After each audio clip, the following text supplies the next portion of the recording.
saying millions are facing bullets, blackouts, and mass arrests. Pahlavi said he plans to return to Iran in the near future. Listen here. دنیا امروز کنار انقلاب ملی شما ایستاده است و شهامت شما را تحسین می‌کند. به ویژه پرزیدنت ترامپ به عنوان رهبر جهان آزاد شجاعت وصف ناشدنیتان را با دقت دیده و اعلام کرده که آماده کمک به شماست. خیابانها را رها نکنید. قلب و روحم با شماست و می‌دانم که به زودی در کنار شما خواهم بود. Now, US President Donald Trump again warned Iran against killing protesters and posted, Iran is looking at freedom, perhaps like never before. The USA stands ready to help. Now, Israel is on high alert for the possibility of a US intervention in Iran as unrest there intensifies and the Islamic Republic moves into a more aggressive internal and external posture. This after Iran issued a warning to US President Donald Trump that any attack would lead to Tehran striking back against Israel and regional US bases. According to an Israeli source, in a phone call yesterday, Prime Minister Benjamin Netanyahu and US Secretary of State Marco Rubio discussed the possibility of US intervention in Iran. Prime Minister Benjamin Netanyahu says Israel is moving towards ending its dependence on American military aid, revealing for the first time that he may not seek full renewal of the US assistance package, which is due to expire in 2028. In an interview for The Economist, Netanyahu said Israel plans to taper off the $3.8 billion it receives annually to zero within the next 10 years, saying the process is already underway as Israel's economy and defense capabilities grow. The remarks drew a swift response from senior Republican Senator Lindsey Graham, who welcomed Israel's push for self-sufficiency and said the United States need not wait 10 years to end the aid. Graham called the assistance a strong investment, but said allies with roaring economies should stand more on their own. And joining us now is Reserve Major Alexander Greenberg, who's an expert on Iran at the JISS, and also Ruti Bloom, senior editor at the JNS, the Jewish News Syndicate. Thank you both of you for coming on. Let's start with you, Alexander. 2 weeks of protests have come and gone in Iran. What have we learned so far about the situation there? Well, we can learn now that it seems that the protest in Iran has reached its point of no return, because I can hardly imagine how the country will be able to come back to the previous situation. Nonetheless, it is very important to emphasize that to the moment, there is no sign whatsoever that the regime is crumbling or even that it is getting weaker. The protest goes on, but as far as I know, the most Iranian cities are calm during the day, whereas the protests resume in the evening. And yes, there are calls, Pahlavi bargardad, Pahlavi may return, but it is not known how much support Pahlavi does really in Iran inside.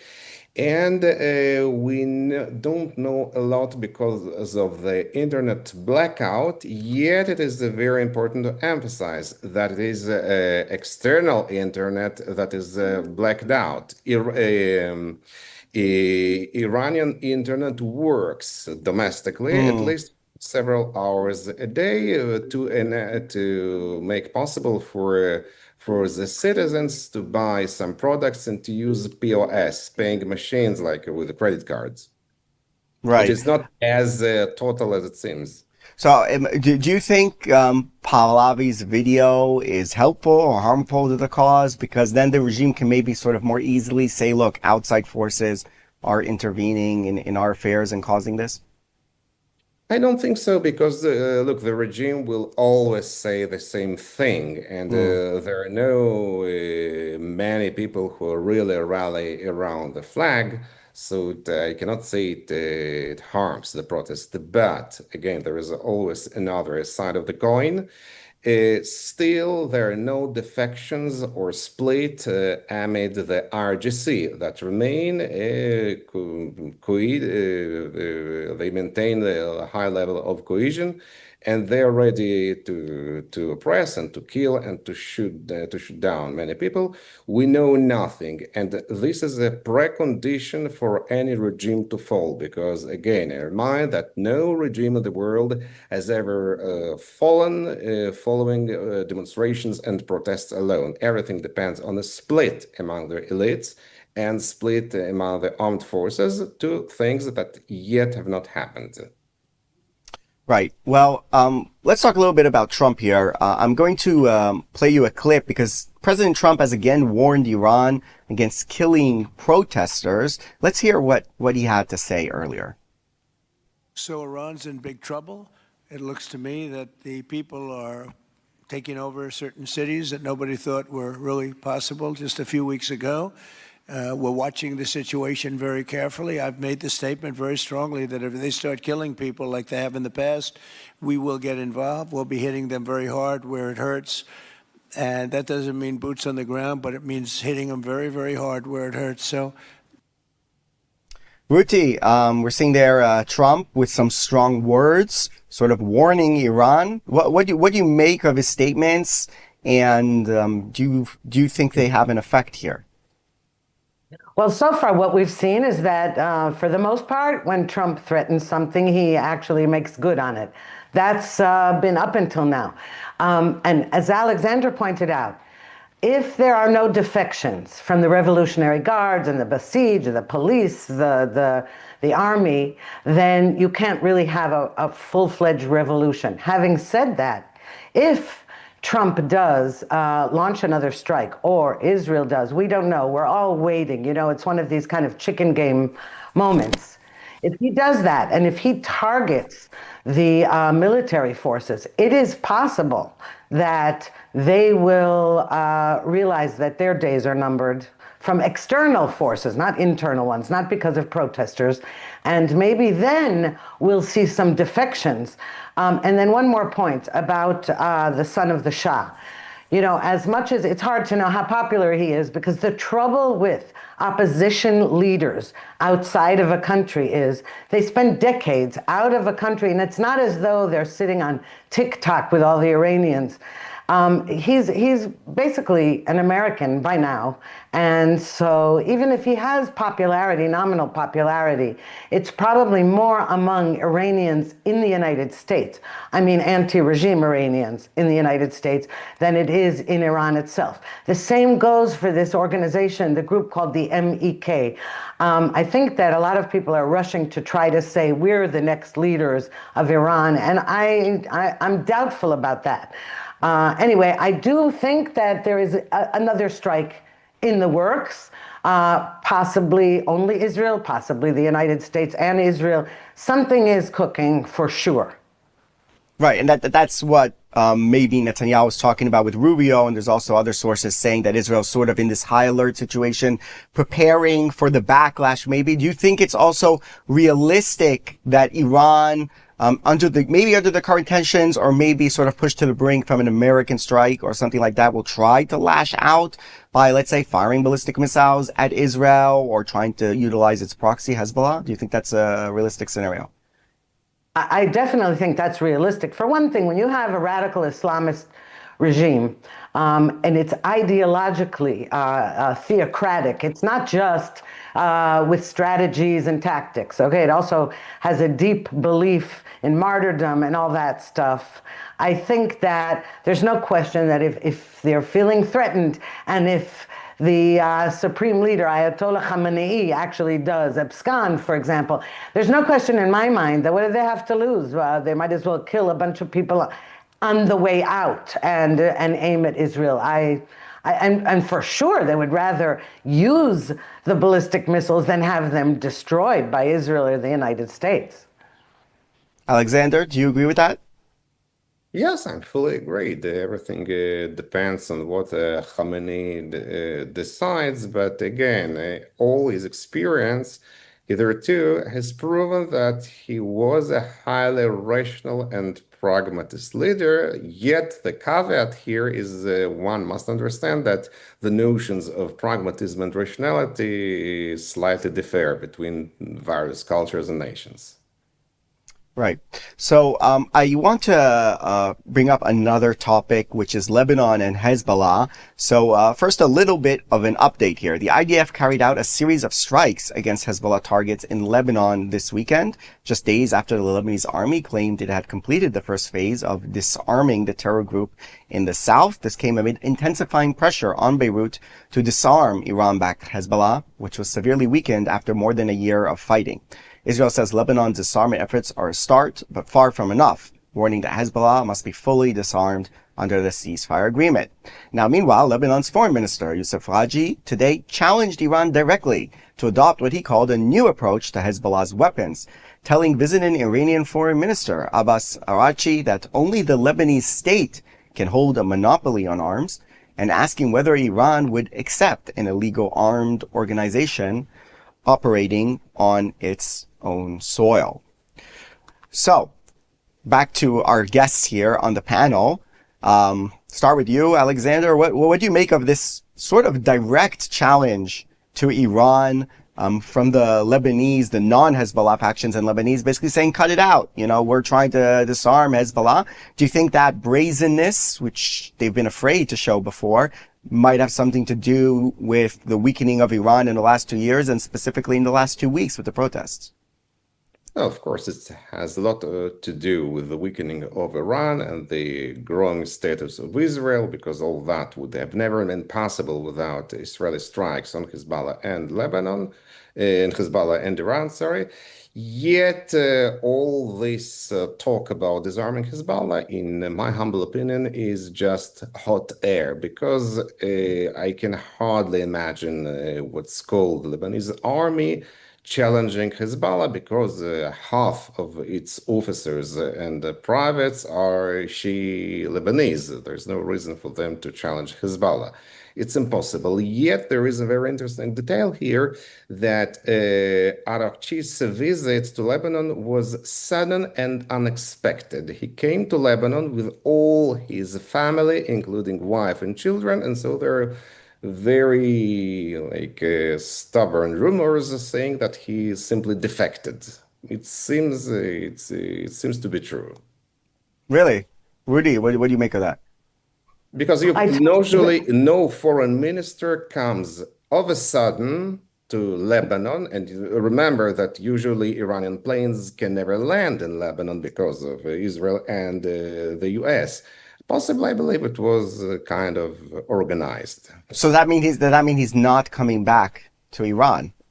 No, but he has already been several days there. There are rumors he has lived in the compound for Iranian diplomats and Hezbollah Beirut there.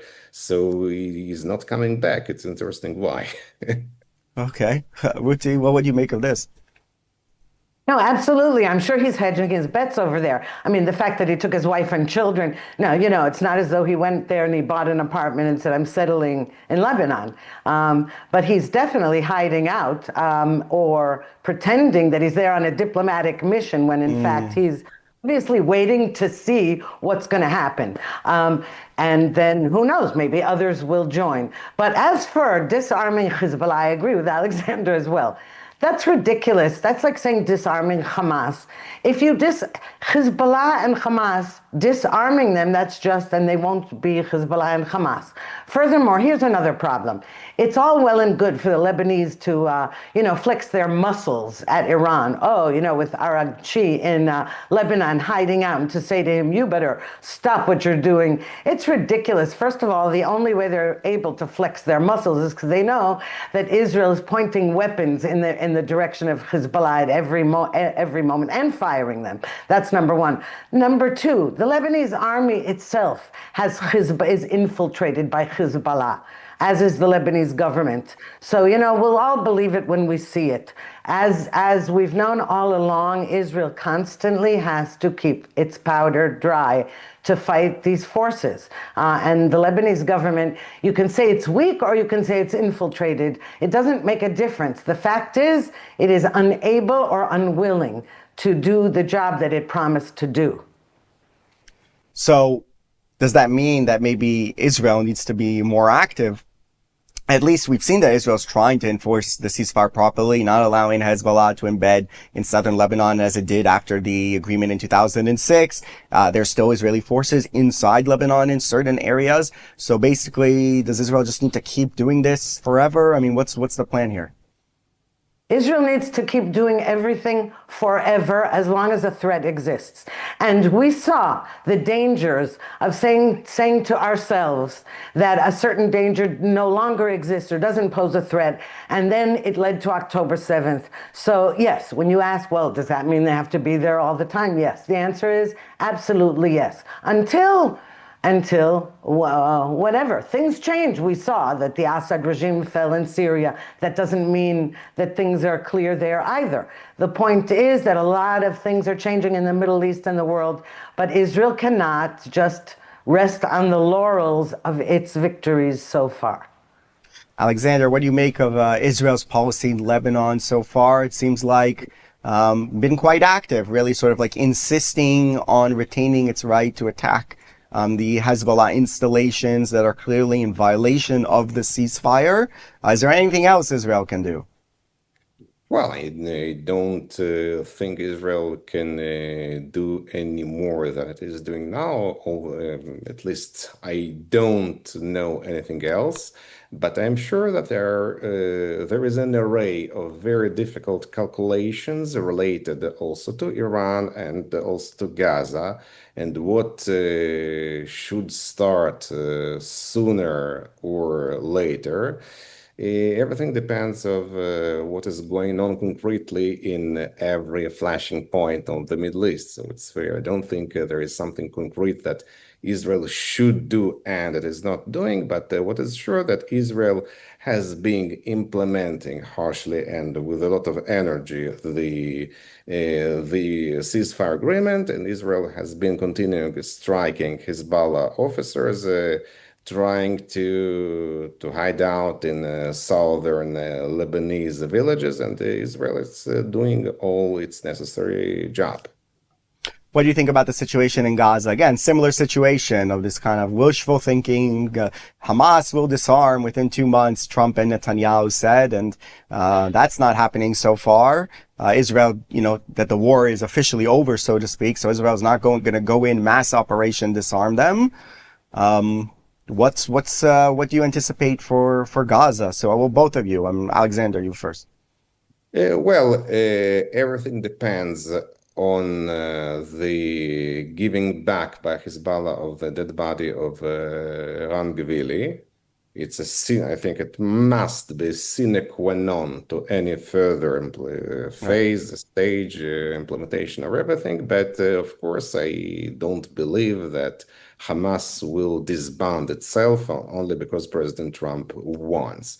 Yet, on the other hand, this situation is acceptable for us. It is not it's not the best, but it is not as terrible as it used to be. Also, taking into consideration that no one really knows the depth of the underground system in the rest of Gaza. And again, it is very important because if it is about 100 of kilometers of other tunnel system, we simply cannot control Gaza. So in that event, it is better to conserve the existing situation. There is nothing more eternal than temporal situation. So it's not, can live up to that. Ruti?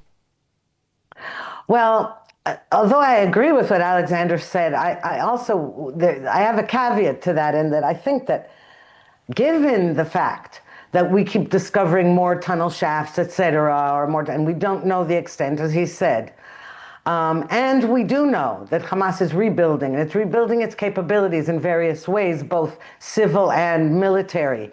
I actually believe that we're going to have another round of fighting, because it's not just a question of disarming them, etc., and obviously getting back the body of Ron Gvili, as he said, but also, there's this whole question about the board of peace that's going to take over Gaza afterwards, and there are the countries that want to take part in that are bad actors and enemies of Israel. So we have to be really careful about that as well, and we don't actually know when that's happening or if it's happening. So I would, if you ask me, if I had to bet, I would bet that there's going to be another round of fighting because we're going to have no choice.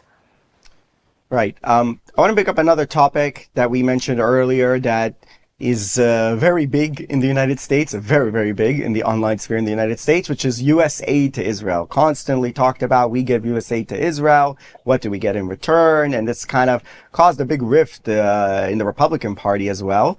Maybe that's something that Netanyahu is on to, and why he seems actually quite ready and wanting to basically jettison the aid soon, phase it out. That will go well with the Trump base. Maybe will make Israel more independent in its decisions.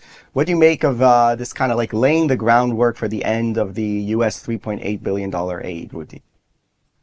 Yes, well, I think that we saw right from the beginning of the war that Netanyahu said we've got to really be more militarily independent, number one, because then it was the Biden administration that was very hostile, and you can never count on a given administration to be in Washington. That's one thing, but also we have to stress again and again, the United States just doesn't hand Israel money over as a gift. Most of it. Okay, first of all, the military aid we get, it isn't just a charity. We have to spend all that money, or most of it, in the United States, in the military industries, defense industry in America. America gains from it. America also gains from having Israel on the front lines in the Middle East. So let's get that straight. But it is true that Netanyahu all along said, you know what, we have to beef up our own defense industries. And we've got to do it because we've got to be as independent as possible so as not to have to, he had to end up saying to the Biden administration, well, if you withhold weapons from us, by the way, weapons we purchased those weapons. And then Biden said, we're withholding them, and then later lied about it. But anyway, Netanyahu said, if you withhold weapons, we'll have to fight with our fingernails. And I think this is a decision to say, we don't want to fight with our fingernails. Right. Alexander, what do you make of this this move as far for Israel's security in the region and ability to fight its enemies? Is this a good development for Israel?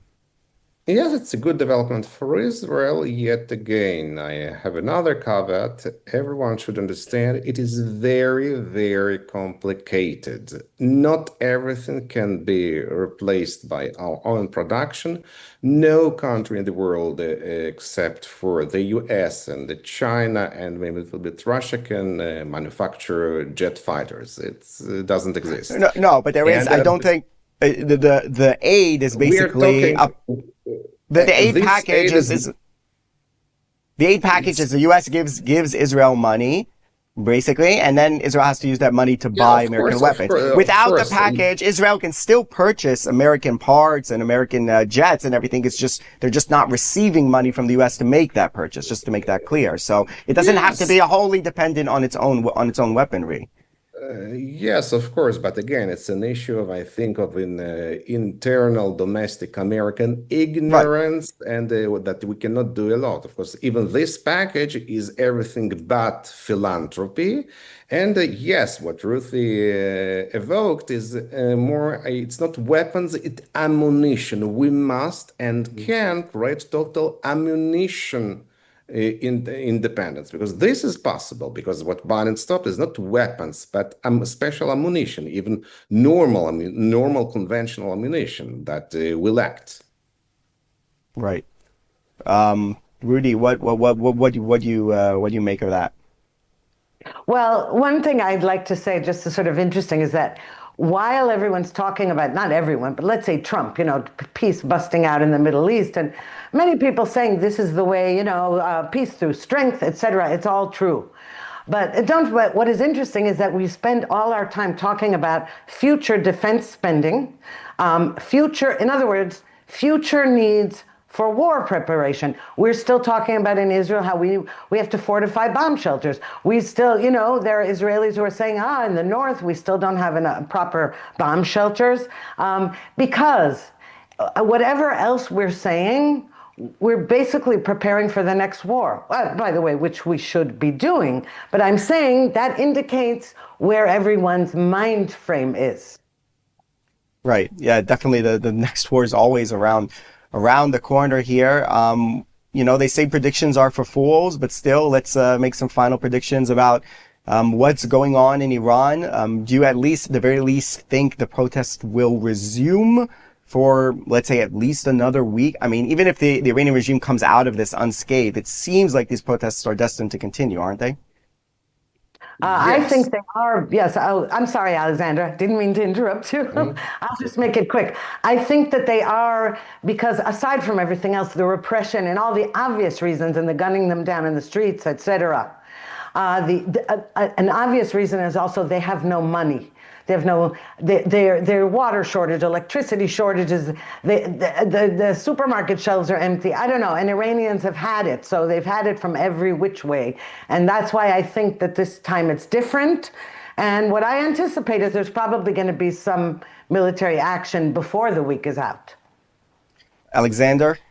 Final words. I think the protests will resume, but we must wait and see because it is very difficult or impossible to predict what will happen. But the protests will resume, that I'm pretty sure. All right. Well, protests seem destined to continue, and we'll see what the fate of the regime will be. I think everybody's watching very closely. Some people, hopefully. And we'll be continuing to follow that here on ILTV. Thank you very much, Ruti Broom and Alexander Greenberg, our guests, for coming on. Thank you. And now for some more security updates here from Israel. An IDF soldier was moderately wounded overnight after coming under fire during a counter-terror operation in the northern West Bank city of Nablus. The wounded soldier was successfully evacuated by helicopter to a hospital. Israeli security forces have launched a manhunt for the attacker. Footage circulating online shows IDF troops and armored vehicles moving through Nablus as gunfire is heard, underscoring the ongoing security tensions in the area.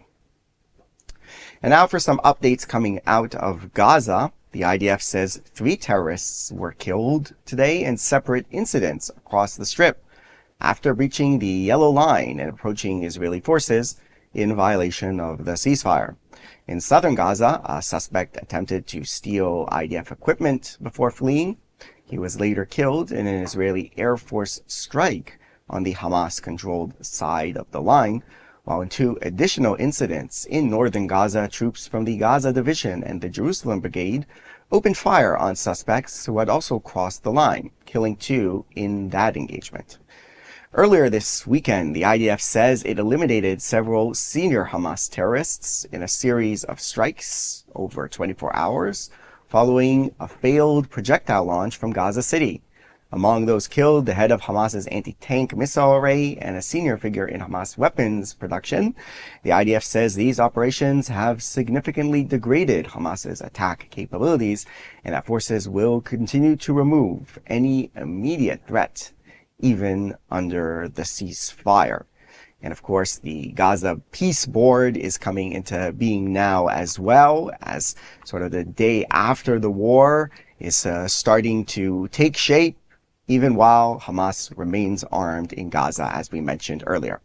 That's a wrap for this edition of ILTV on the Hour. You can scan the QR code on your screen for day-to-day updates and updates throughout the day on our ILTV app. Thanks for watching, and see you next time.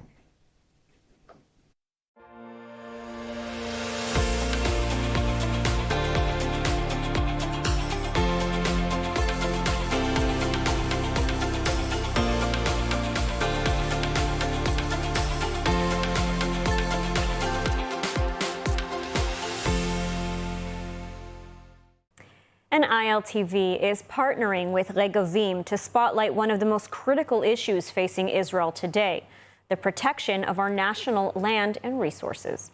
Regavim works on the ground in the courts and in the Knesset to expose illegal land seizures, defend the rule of law, and safeguard Israel's heartland, especially in Judea and Samaria. So if you want real data and a deeper understanding of what's happening beyond the headlines, you can scan the QR code on your screen or visit regavim.org and sign up for their newsletter. Learn how you can play a role in safeguarding the land of Israel.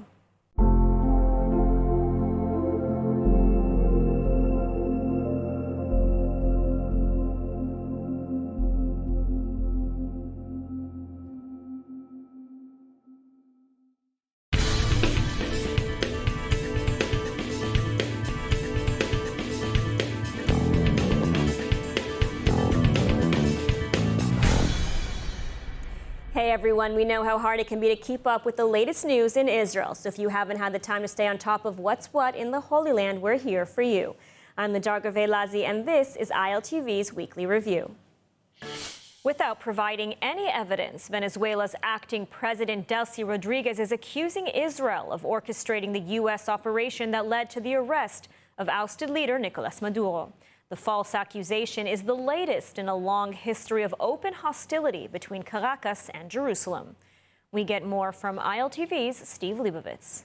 Venezuela cut diplomatic ties with Israel in 2009 and has regularly used anti-Israel and anti-Zionist rhetoric as a political tool aligned with Israel's arch-enemy, Iran. The acting Venezuelan president's accusation was part of a broader pattern rather than a new claim. Without evidence addressing her nation in a dramatic TV statement, Venezuela's acting president, Delcy Rodriguez, accused Israel of being behind the U.S. operation that led to the arrest of ousted leader Nicolas Maduro, describing the strike on Caracas as a Zionist aggression. Gobiernos del mundo están sencillamente impactados de que sea la República Bolivariana de Venezuela víctima y objeto de un ataque de esta naturaleza que tiene sin duda alguna tinte sionista. Such rhetoric has been a hallmark of Venezuela's leadership for years, as Caracas regularly accused Israel of responsibility for regional and global conflicts. The statements came only hours after a U.S. military operation that seized Maduro in Caracas and flew him to New York, where he now faces federal charges. From Israel's strategic view, the possible collapse of the Maduro regime is more than a regional event. It could weaken Israel's enemies, led by Iran and Hezbollah. For Jerusalem, Iran is the core and existential threat, and any state that assists Tehran economically or diplomatically or operationally is seen as contributing to that danger. Venezuela is not a direct military foe and is far from Israel, but under Hugo Chavez and Nicolas Maduro, it became one of Iran's closest partners outside the Middle East. Israeli and Western intelligence have long warned that Venezuela provided Iran with an economic and logistical lifeline, including oil cooperation, financial channels, and sanctions evasion. There have also been serious concerns about Iranian and Hezbollah fundraising and intelligence activity in Latin America. Venezuela is seen as the hub. Venezuela functioned as a distant but valuable outpost for Iran. If that outpost falls, Israeli officials believe it would shrink Iran's strategic space and weaken the networks that feed Hezbollah and other threats. It's day 822 of the war in Gaza. The IDF destroyed a Hamas attack tunnel stretching approximately 2 kilometers in length in northern Gaza. The war remains stuck in phase 1 of the Gaza ceasefire, but Prime Minister Benjamin Netanyahu is signaling that this is about to change. ILTV's Steve Leibowitz has the latest. Deployed along the Yellow Line, the Army located the massive terror tunnel in the Beit Lahia area near the Israeli side of Gazan control. The IDF described the underground route as an offensive Hamas tunnel designed for attacks against Israeli forces and nearby communities. The operation was carried out by troops from the Gaza Division's Northern Brigade, working in close cooperation with the elite Yahalom Combat Engineering Unit. Forces have been operating for months in the area, targeting Hamas terror infrastructure both above and below ground. Meanwhile, diplomatic efforts continue, with the United States working to transition from Phase 1 to Phase 2 of the Gaza war framework. Israel is making clear that any further progress depends on security guarantees and the complete disarmament of Hamas. Prime Minister Netanyahu confirmed that Gaza was a central issue in his recent summit with U.S. President Donald Trump. הוא היה חד משמעית. הוא חזר על זה גם בשיחות הפנימיות שלנו וגם מול דעת הקהל במסיבת העיתונאים שם. הוא אמר את זה, התנאי ההכרחי זה שהחמאס יתפרק מנשקו. אין אפשרות אחרת. זה תנאי הכרחי ויסודי למימוש תוכנית 20 הנקודות שלו. לא עשה שום ויתור בזה ולא הראה שום גמישות בנושא הזה. Trump and Netanyahu both insist that Hamas disarm in Gaza. Hamas insists it will not disarm, and question remains whether Trump's planned international stabilization force will do the job or whether Israel will have to return to war. Tensions are rising between the Islamic Republic of Iran and the United States and Israel. Iran's military chief is now openly threatening a response to U.S. President Donald Trump and Prime Minister Benjamin Netanyahu. This as the nationwide anti-regime protests continue and the death toll rises. All the details in the following report. Iran's military commander-in-chief is now threatening Israel and the United States, saying the regime considers the escalation of hostile rhetoric against Iran a threat which will not be tolerated without a response. The statement follows expressions of support for the nationwide protests sweeping the country by both Israeli and American leadership, as well as threats by U.S. President Donald Trump to intervene in Iran if the regime kills the demonstrators. Meanwhile, the nationwide protests are continuing and expanding. Demonstrators clash with security forces inside Tehran's Grand Bazaar, where protests have entered their 11th day. The death toll continues to rise. So far, 36 have been killed, 2,000 have been arrested, a number which has doubled over the last 24 hours. Meanwhile, Iranian authorities say they executed a man accused of spying for Israel. Ali Ardestani was convicted of espionage for Israel's Mossad and executed after approval by the Islamic Republic's Supreme Court. The execution comes amid a wider crackdown, with the regime increasingly carrying out death sentences and detentions on espionage charges, a move rights groups say is being used to intimidate the people of Iran. And so as the number of casualties in the protests continue to rise, all eyes are on U.S. President Donald Trump, waiting to see if he will follow through and intervene in Iran. Well, now joining us to discuss the latest of what's happening on the ground inside Iran is Iranian dissident and one of London's most active voices for a free Iran, Lily Mu. Lily Daroud, thank you so much for being with us today at ILTV. To start, what is happening right now on the ground with the uprisings in Iran? Durud and Shalom, thank you for having me. What is being witnessed in Iran right now is the most unprecedented act of unity amongst everyday Iranians, businessmen and family men, even children and women coming to the streets of Iran and calling for a downfall of the regime, death to the dictator. And they are also openly and clearly in English calling out for the return of King Reza Pahlavi, because they do see an alternative out of this regime. They do see a free Iran out of this, the Ayatollah's regime.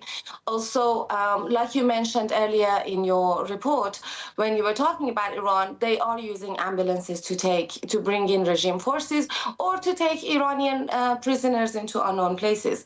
And what we are witnessing is an absolute symmetry and complete identical behavior of the regime forces and Hamas being exactly the same, using ambulances, which is a civilian vehicle, to deliver terrorists to actually hit and hurt and kill Iranians. Now, what makes these protests different than perhaps other previous uprisings that we've seen from the Iranian people?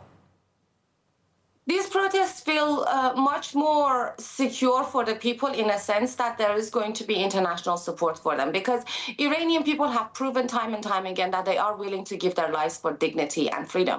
But this time they truly know that after the 12-day war and the depletion of the proxies of the Islamic Republic, there is only way forward, and there is only a downfall for the regime. Iranian people have collectively come together, and they have chosen their alternative and a transition and a leader of opposition for a transition period. They have made it clear that this is not just an uprising for economic crisis, even though the economy of the country has completely collapsed and the value of the rial has completely collapsed. It's an absolute insult on a wealthy nation of Iran, and it's an absolute insult on Iranian people to see their men, women, and children being killed while their brave acts of resistance is being ignored in the international community. So we Iranians truly appreciate the allyship and the work that our Israeli friends and American friends are doing in order to send the word of Iranian people out there into the international community.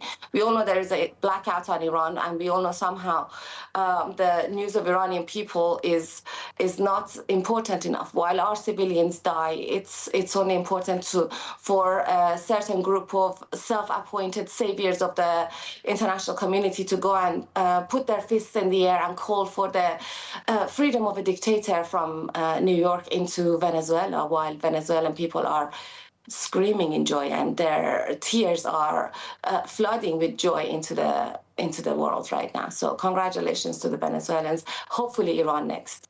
Now, we've seen calls across many provinces inside Iran for the return of the Shah. How prevalent is this sentiment? And do you think that Crown Prince Reza Pahlavi is getting the support that he needs from Western nations to make this revolution actually succeed and get this Islamic Republic out of power?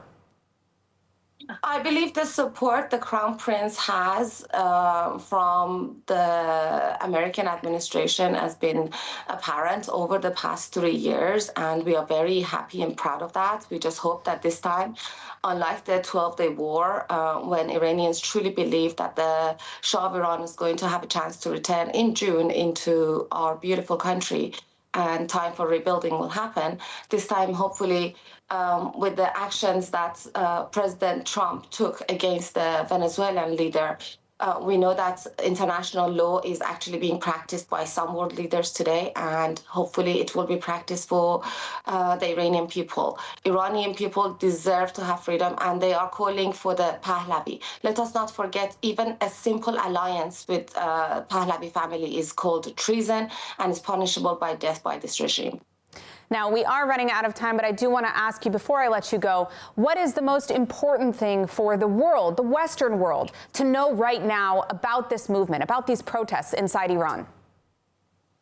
Iranian people are fighting with their bare chest against bullets. Iranian people deserve to be free, and this is their only chance. This is the only chance that the world will be free of the tyrannic and terrorist-supporting and terrorist-facilitating regime of the Ayatollah. I urge the international community to take action and join President Donald Trump in their practice of international law, R2P, responsibility to protect and help Iranian people get rid of this regime once and for all. We have lost enough bodies, we have lost enough people, even our children are being shot. And let's not forget, more than 2,000 people, Iranians, have been executed in the last year alone. That's right. Well, we will continue to keep you updated on this story as it develops. I want to thank you, Lily Mu, for all your activism and for speaking with us today. Thank you for your unity. Dramatic developments in Syria. Multiple assassination attempts on President Ahmed al-Shara thwarted with the help of Israel. An anonymous Syrian official claims Israel played a role in keeping their president alive. Why? Well, our correspondent Alec Pullard is here with me in studio to break it down. Alec, what are the latest developments from Syria? Right, so we have this anonymous source in Syria, a senior official, who says that Israel played a role in basically providing that information, saying there was a real and present Iranian plot to assassinate President al-Shara. There was also a second assassination attempt, or let's say attempts and goals of ISIS to try to knock off al-Shara there in Syria. So he is in a precarious situation. And certainly Israel doesn't want to see the Iranians get their claws back into Syria. Remember, the former president, Bashar al-Assad, was basically an ally of Iran, and al-Shara is not. The former president, Bashar al-Assad, was in that Shia axis, supporting Hezbollah, providing weapons transfers to Hezbollah. And this new president, al-Shara, seems to be wanting to stay away from that axis and also to work with the United States and maybe even with Israel. But there is an important point here to make, which is that Israeli officials, security defense establishment, are not under any real illusions regarding al-Shara. He is a jihadist in a suit. That's basically the understanding of everyone. You don't spend your entire adult life fighting for groups like Al-Qaeda and Al-Nusra Front and then one day become a liberal democracy lover and a friend of the Jews. That's not the case. So there are no illusions. But in the meanwhile, it seems like he's focused on stabilizing Syria. He's seeking U.S. help and being part of a coalition to fight ISIS. And therefore, for the time being, it would seem that it is in Israel's interest not to see him get killed by Iranian groups and to work with him, but to keep an eye open at all times. And also Israel insisting to have those troops still inside the Syrian territory after the fall of Syria, saying we're not withdrawing the troops along the border, learning the lessons of October 7th. We're not going to have our communities there exposed to any potential attacks from Syria. Now, when it comes to this foiled plot on al-Shara, do you see any or do you anticipate any advancement in Israel-Syria relations as a result of this?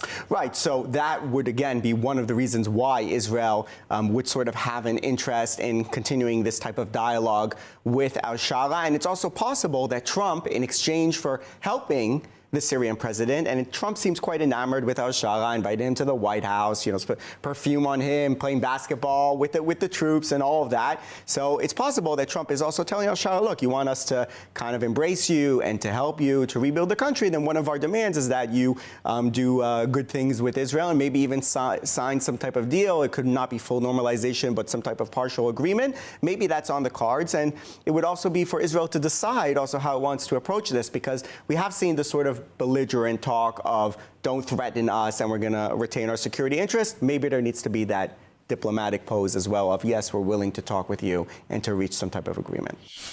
And Israel's decision to recognize Somaliland as an independent state is drawing strong reaction from Somalia and attention across the region. Israeli Foreign Minister Gideon Saar visited the self-declared republic just days after Israel made its historic move. ILTV's India Naftali has the details. India. That's right, Lidar. Israel is now the first and so far the only country in the world to formally recognize Somaliland as a sovereign state. Now, just 10 days after that recognition was announced, Foreign Minister Gideon Saar arrived in Hargeisa, the capital of Somaliland, in a visit that has sparked anger from Somalia. Somaliland, which declared independence from Somalia more than 30 years ago, has long sought international recognition. Until now, no country has formally granted it. Saar said he held talks with Somaliland's president, Abdirahman Mohamed Abdullahi, on what he called a full range of relations, including diplomatic, economic, and civil cooperation. The Israeli foreign minister said the two sides agreed to mutual recognition, the appointment of ambassadors, and the opening of embassies in the near future. We agreed on the mutual appointment of ambassadors and the opening of embassies. We will get that done soon. We agreed to work together to promote relations between our countries for the sake of mutual prosperity.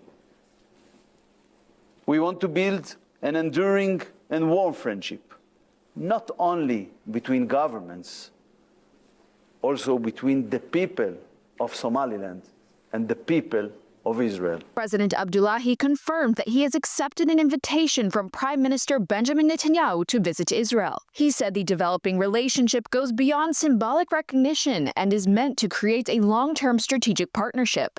An evolving relationship between the Republic of Somaliland and the State of Israel.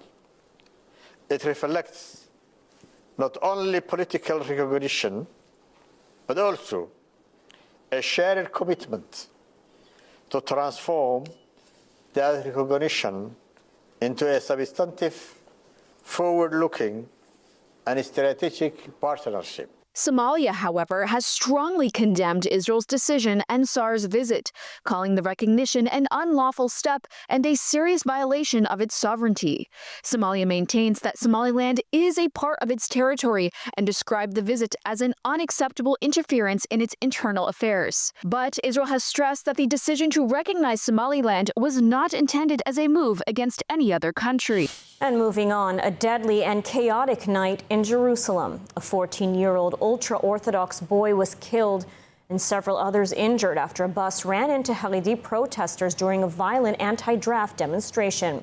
A preliminary police investigation finds the bus driver was attacked by rioters who blocked the road before the fatal incident. ILTV's Deva Klein has the latest. A 14-year-old ultra-Orthodox teen was killed and several others were injured when a bus drove into Haredi protesters during an anti-draft riot in Jerusalem.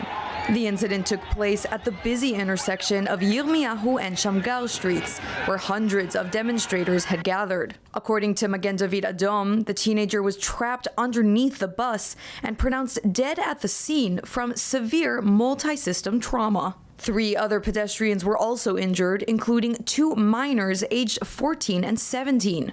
Medics say some were hit on Shamgar Street while the bus continued to Ohel Yehoshua Street, where it struck another pedestrian. Police say a preliminary investigation found the driver was attacked by rioters who were blocking the road and damaging vehicles before the incident occurred. He was arrested at the scene and taken in for questioning. According to Channel 12, the driver told investigators he was trying to escape after protesters surrounded his bus and had called police to report the attack. The investigation is ongoing. Authorities say that rioters set fires, burned dumpsters, blocked roads, threw objects and eggs at police, and attacked journalists, some of whom required medical treatment afterwards. Security forces moved in to disperse what they described as a violent disturbance. Police warn that violent rioting, blocking roads, and attacking vehicles cross a red line and endanger lives. The incident comes amid escalating tensions over military conscription, with the draft debate continuing to deeply divide Israeli society. President Isaac Herzog called the incident a wake-up call for us all, saying the country experienced a sad and painful night. He warned that violence is crossing a red line and urged all sides to show responsibility, lower the flames, and prevent further disaster. Herzog said he trusts the police to carry out a swift and thorough investigation, offered condolences to the family of the boy, and wished a full recovery to all those who have been injured. And the Tel Aviv Stock Exchange today shifts to a global work week, moving from a Sunday to Thursday schedule to a Monday through Friday trading. December 28 marked the final Sunday of trading, with the new schedule set to take effect opening tomorrow morning. The move, initiated by the stock exchange and approved by the finance ministry, is aimed at aligning Israel's capital markets with major exchanges worldwide and attracting additional foreign investment. For the past 50 years, Israel has traded on Sundays to match the local work week. Under the new system, Friday trading will end at 2 p.m. in respect for the Jewish Sabbath. The Israel Securities Authority says the old schedule created a significant gap with global markets, making it harder for foreign investors to operate in real time and reducing Israel's appeal as a liquid global financial hub. Regulators say the change is part of a broader strategy to modernize the market, including allowing reporting in English and encouraging global listings. For more of the latest updates from Israel, make sure to subscribe to our newsletter at ILTV.tv or download the ILTV Plus app. That's it for ILTV's weekly review. See you next week.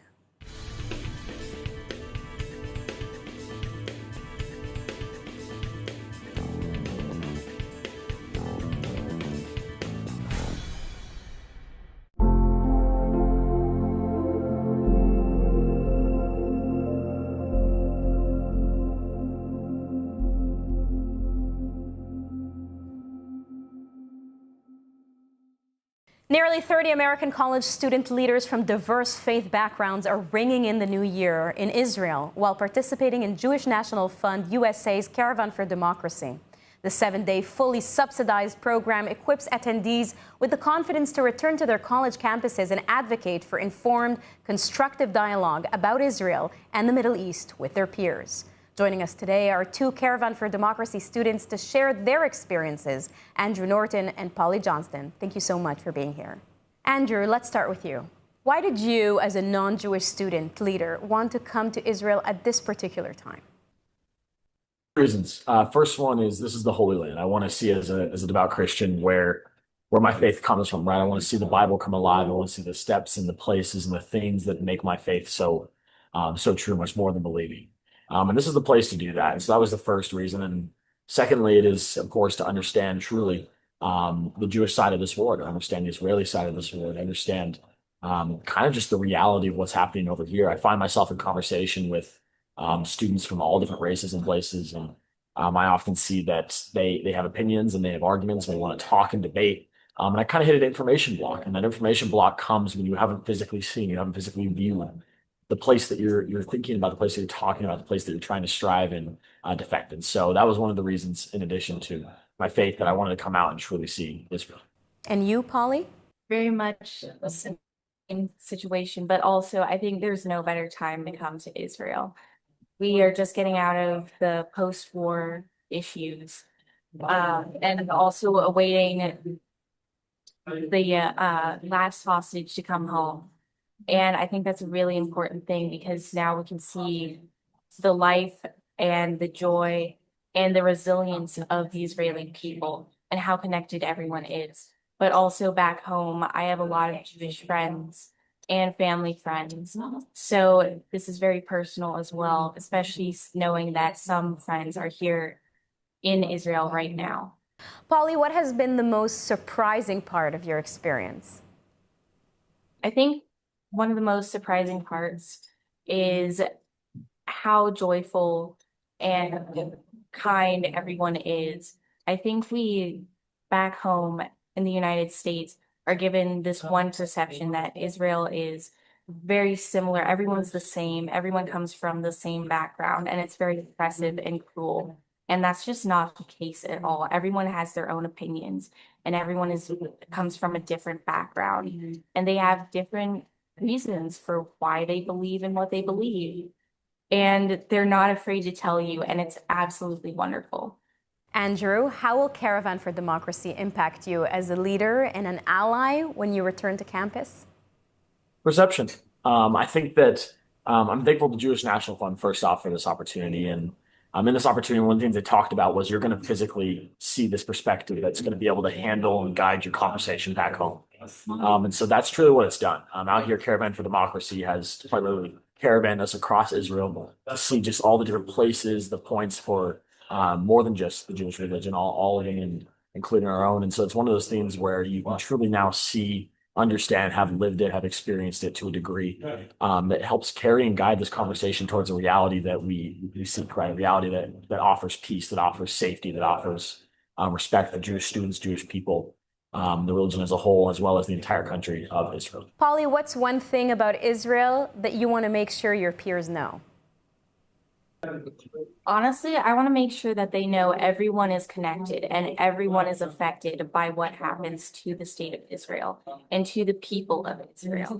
I don't think people back home understand quite how fully connected everyone is and how well people can get along despite their differences. And you, Andrew? Yeah, I think that what we really want to bring home is kind of also the opportunity for people to kind of strive and engage in conversation more.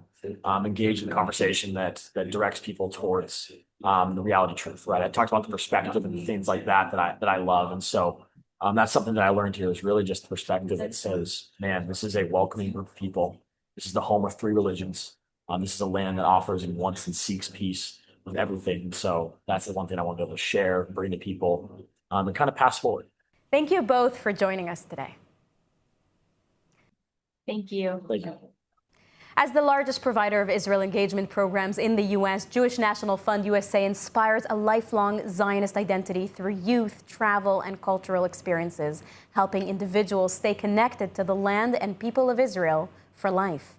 The organization also offers high school and college students of all backgrounds the opportunity to experience Israel in diverse ways that extend far beyond the classroom. To learn more, visit jnf.org.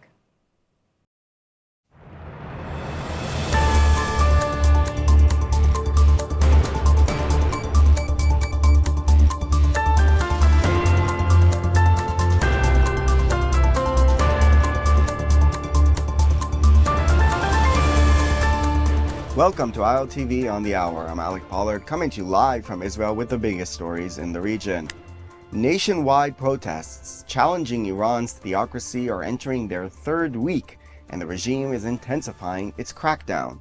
At least 116 people killed in the demonstrations so far, and thousands more detained, although it is difficult to verify events from within the country as the government has cut off communications.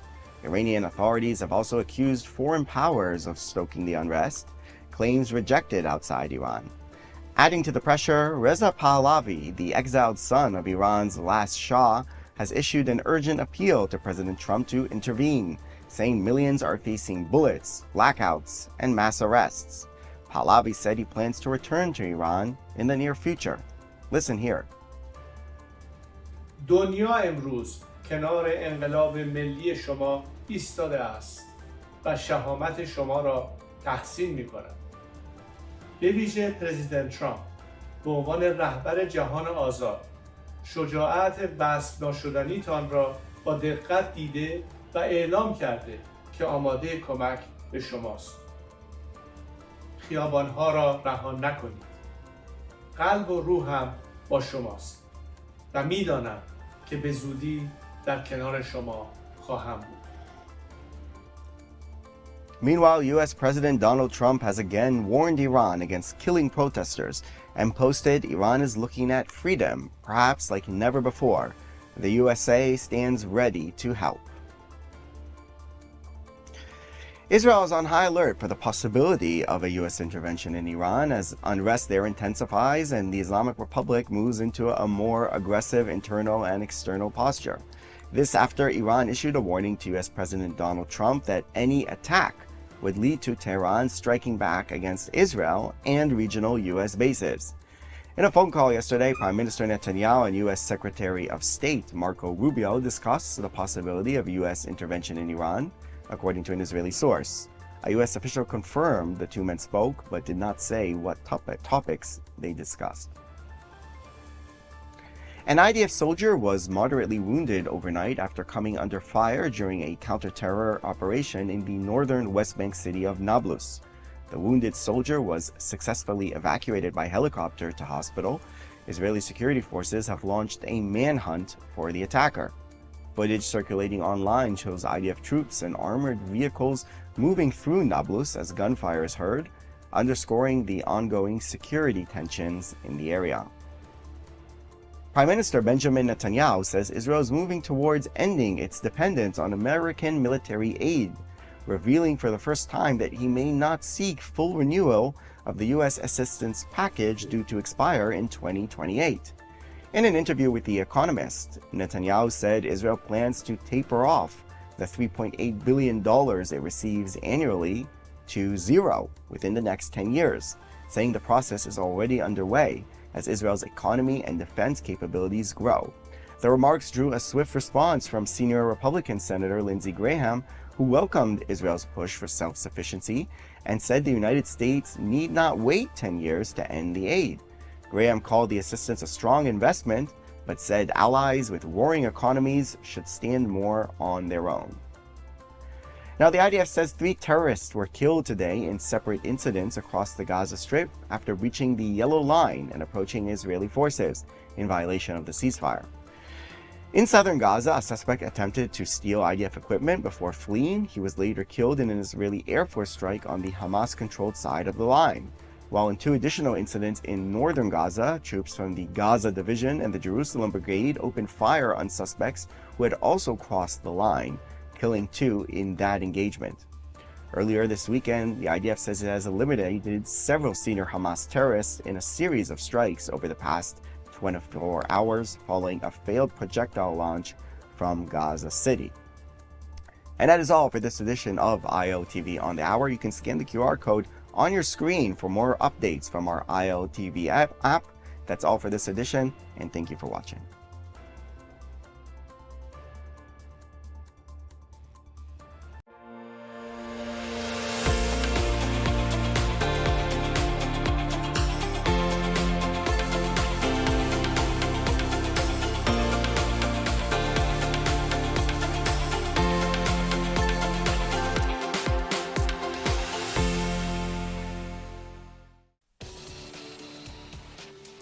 Welcome to ILTV's Israel Daily. I'm Emily Schrader, and coming up in today's newscast, Iranian people's uprising continues for 12 days and counting as regime weakens.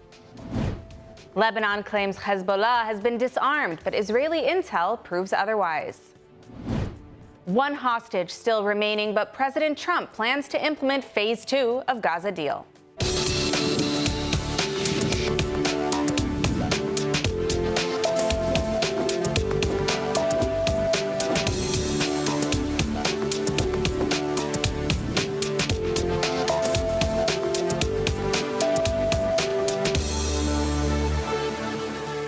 Welcome to ILTV News. I'm Emily Schrader, and we open today with day 12 of consecutive uprisings in Iran after 47 years of oppression. 47 years of a regime that has held its own people hostage and crushed every attempt to revolt. In 1999, 2009, 2019, and 2022, they rose up and were slaughtered and betrayed by a West that talked about human rights while cutting deals with their executioners. But this time is different. Today, we're seeing a unified national call for transitional leadership under Crown Prince Reza Pahlavi, who has called for a massive nationwide uprising beginning just over an hour ago, and millions have answered. همیهنانم امروز چهارشنبه حضور شما در سرتاسر ایران بی‌نظیر بود و این یه نوع اعلام آمادگی است برای برنامه فردا شب. The protests have already spread to more than 108 cities. At least 35 protesters are confirmed killed as the regime uses live fire. And the real toll is certainly much higher. IRGC forces and police have raided hospitals to arrest wounded protesters, used civilians as human shields, and imported foreign terrorists from Iraq, including Kataib Hezbollah operatives, to murder Iranians on Iranian soil. This is a regime at war with its own people, and still, the people are standing. Entire cities flooded by their own population, regime forces fleeing from crowds in fear, besieged motorcycles burning, police stations and besieged bases set ablaze, statues of IRGC terrorists like Qasem Soleimani and symbols of Khamenei destroyed, even increasing defections from the police. But the most powerful scenes are the Iranians, some bloody and battered themselves, risking their lives to clash with security forces, surrounding police vehicles and pulling snatched protesters back with their bare hands. And in response, the regime is panicking.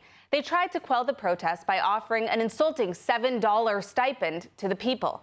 They're cutting the internet, and regime leaders are making contingency plans to flee to Russia. Unlike in the past, the Iranian people have found hope both in Israel, which has expressed support, and in President Trump, who pledged that if the regime slaughters its own people, there will be military consequences, a statement that prompted protesters to even rename streets after him in Iran. And this is the kind of footage we're seeing come out of Iran now. Thank you, Trump and King Reza Pahlavi. Thank you, Bibi and Elon Musk. Javid Shah, Payande Iran. For Iranians who've been betrayed for decades, the impact is profound. They're on the verge of liberation after 47 years. In Israel, they stood with us every step of the way when the world turned their backs on us after October 7th, even when they paid the ultimate price for supporting Israel, execution at the hands of the regime. As such, I will not be silent as they do everything to liberate themselves from this tyrannical, oppressive, corrupt regime, and neither should you. May we see justice for the Iranians and the fall of the IRGC and the Islamic Republic and a free Iran this year. The Lebanese army today claimed it has achieved state control over arms in the southern border region in an effective and tangible way. Israel rejected the claim and continues to strike Hezbollah targets in southern Lebanon. ILTV's Steve Leibowitz has the full story. The Lebanese army now officially claims to have achieved state control over arms in the southern border region in an effective and tangible way, clearing non-state weapons and preparing to move to other parts of the country. The Army notes that there is still work to remove unexploded ordnance and tunnels. The statement comes after a year-end deadline aimed at dismantling military infrastructure south of the Litani River, in line with the November 2024 ceasefire agreement. Israel remains skeptical, maintaining that Hezbollah's presence has not been fully eliminated. Frequent Israeli strikes on targets it says violate the ceasefire continue on a daily basis. The IDF confirmed it killed a Hezbollah operative in a drone strike near the village of Juya in southern Lebanon. The target belonged to Hezbollah's aerial unit 127, involved in rebuilding the group's drone and air attack capabilities. Israel says his activities were a blatant violation of the ceasefire and posed a direct threat to security. Against this backdrop, Khan News reports that Prime Minister Netanyahu told cabinet ministers that U.S. President Donald Trump has given Israel the green light for a new offensive against Hezbollah. Both Jerusalem and Washington are dissatisfied with Lebanon's efforts to curb Hezbollah's power, adding to speculation that Israel may be preparing for a possible widening of the conflict. Well, now turning to the Gaza war, day 825, where the Trump administration in Washington is moving forward with the next phase of the ceasefire deal, even as Israel warns key conditions have not been met. ILTV's Devo Klein has the latest. The United States is pushing ahead with Phase 2 of the Gaza agreement despite Hamas not being fully disarmed and the remains of Israeli police master Sergeant Ran Gvili have still not returned. Washington reportedly told Prime Minister Netanyahu that it remains committed to both goals, but will not make the commencement of Phase 2 conditional. Phase 2 will establish international and Palestinian bodies to manage and rebuild post-war Gaza, including the Board of Peace and an intermediate executive committee. U.S. officials say mediators from Egypt, Qatar, and Turkey have guaranteed that Hamas will agree to a gradual disarmament plan, starting with heavy weapons and a buyback for light arms, potentially in the coming weeks. Meanwhile, violence continues on the ground. 2 people were killed and several wounded in an Israeli airstrike on a home in eastern Tufah, Gaza City. The IDF and Shin Bet targeted a senior terrorist in the northern Gaza Strip in response to recent fire toward Israeli troops. Palestinian sources identified the target property as a family home located on Jaffa Road within the Hamas-controlled side of the ceasefire line. The combination of Washington pushing Phase 2 and ongoing Israeli military operation raises the following question. Can the next stage move forward without undermining Israel's security red lines? Or is the region heading toward a new round of escalations? Well, joining us now to shed more light on the imminent conflicts in the region is Dr. Walid Faraz, a foreign policy expert in Washington, a former policy advisor to Donald Trump, and the author of Iran Imperialist Republic. Dr. Faraz, thank you so much for joining us. Pleasure to have you here. Let's start with those Iran protests. How likely are we to see action from Trump, given dozens have already been killed by regime forces? Well, I mean, in comparison with past cycles where U.S. presidents have not intervened, I'm talking about 2009 when former President Obama was in charge, as we all know, it was a disaster. But now we have a certainty almost, at least his statements, his tweets, that he will not allow massacres to take place on the streets and public places in Iran. How will that happen? We don't know. But there is a commitment now by the Trump administration to protect, between brackets, the Iranian protesters, and we will see in what way that will happen. It could happen directly. It could happen by asking a third party to help. That is to be seen. Well, I want to move to Lebanon. I mean, the government there is claiming that they disarmed Hezbollah, even whilst the IDF knows that that certainly isn't the case because they're striking Hezbollah targets and weapons cache. Is the government lying? And if so, why? Well, the Lebanese NGOs, at least Lebanese American NGOs, have been very clear, and members of the Lebanese parliament are also clear that the Lebanese army did not really disarm Hezbollah, neither south of the Litani nor north of the Litani. The Lebanese army, actually the government, the president, have promised that there will be a plan and that the public will look at the plan and agree or disagree or demand more. This plan has not finished yet. So what we see is a makeup, kind of a maquillage in the South on behalf of the government, on behalf of the army, so that the United States and the rest of the international community will continue to supply them with logistics, etc. The reality on the ground is that Hezbollah maybe doesn't have those high buildings anymore in the South because of Israelis' bombardments, but Hezbollah is still present in the South, in the southern border, and of course in the southern areas of Beirut as well. Now, do you expect to see a major escalation between Hezbollah and Israel in the near future, given that Trump reportedly gave Israel a green light to attack due to these ceasefire violations? On Lebanon, the Trump administration and Israel see eye to eye. They are going to take action. The lead will be Israel, as we saw that since the meeting between Prime Minister Netanyahu and President Trump weeks ago. But when will that happen? We don't know. Israel is always preparing. But there is a pressure, a very serious pressure by the United States on the Lebanese government, the sitting Lebanese government, to at least do the minimum. They told them, if you don't do the South now because you can't or there are concerns, at least there are many posts of Hezbollah along the borders or along the mountains, peaks. At least show us that you can do something. I don't know if the Lebanese government will do it, because they are concerned about a Hezbollah retaliation against them. I'm talking about assassinations or attacks. It's certainly something we've seen already for many years in Lebanon as a result of Hezbollah. But I want to get to Gaza before I let you go. In Gaza, as we heard, Trump is implementing phase 2 over the weekend through his board of peace. But not all the hostages are home, and Hamas has been adamant that they will not disarm. Is Trump making a mistake here, or what is his thinking pushing forward with phase 2?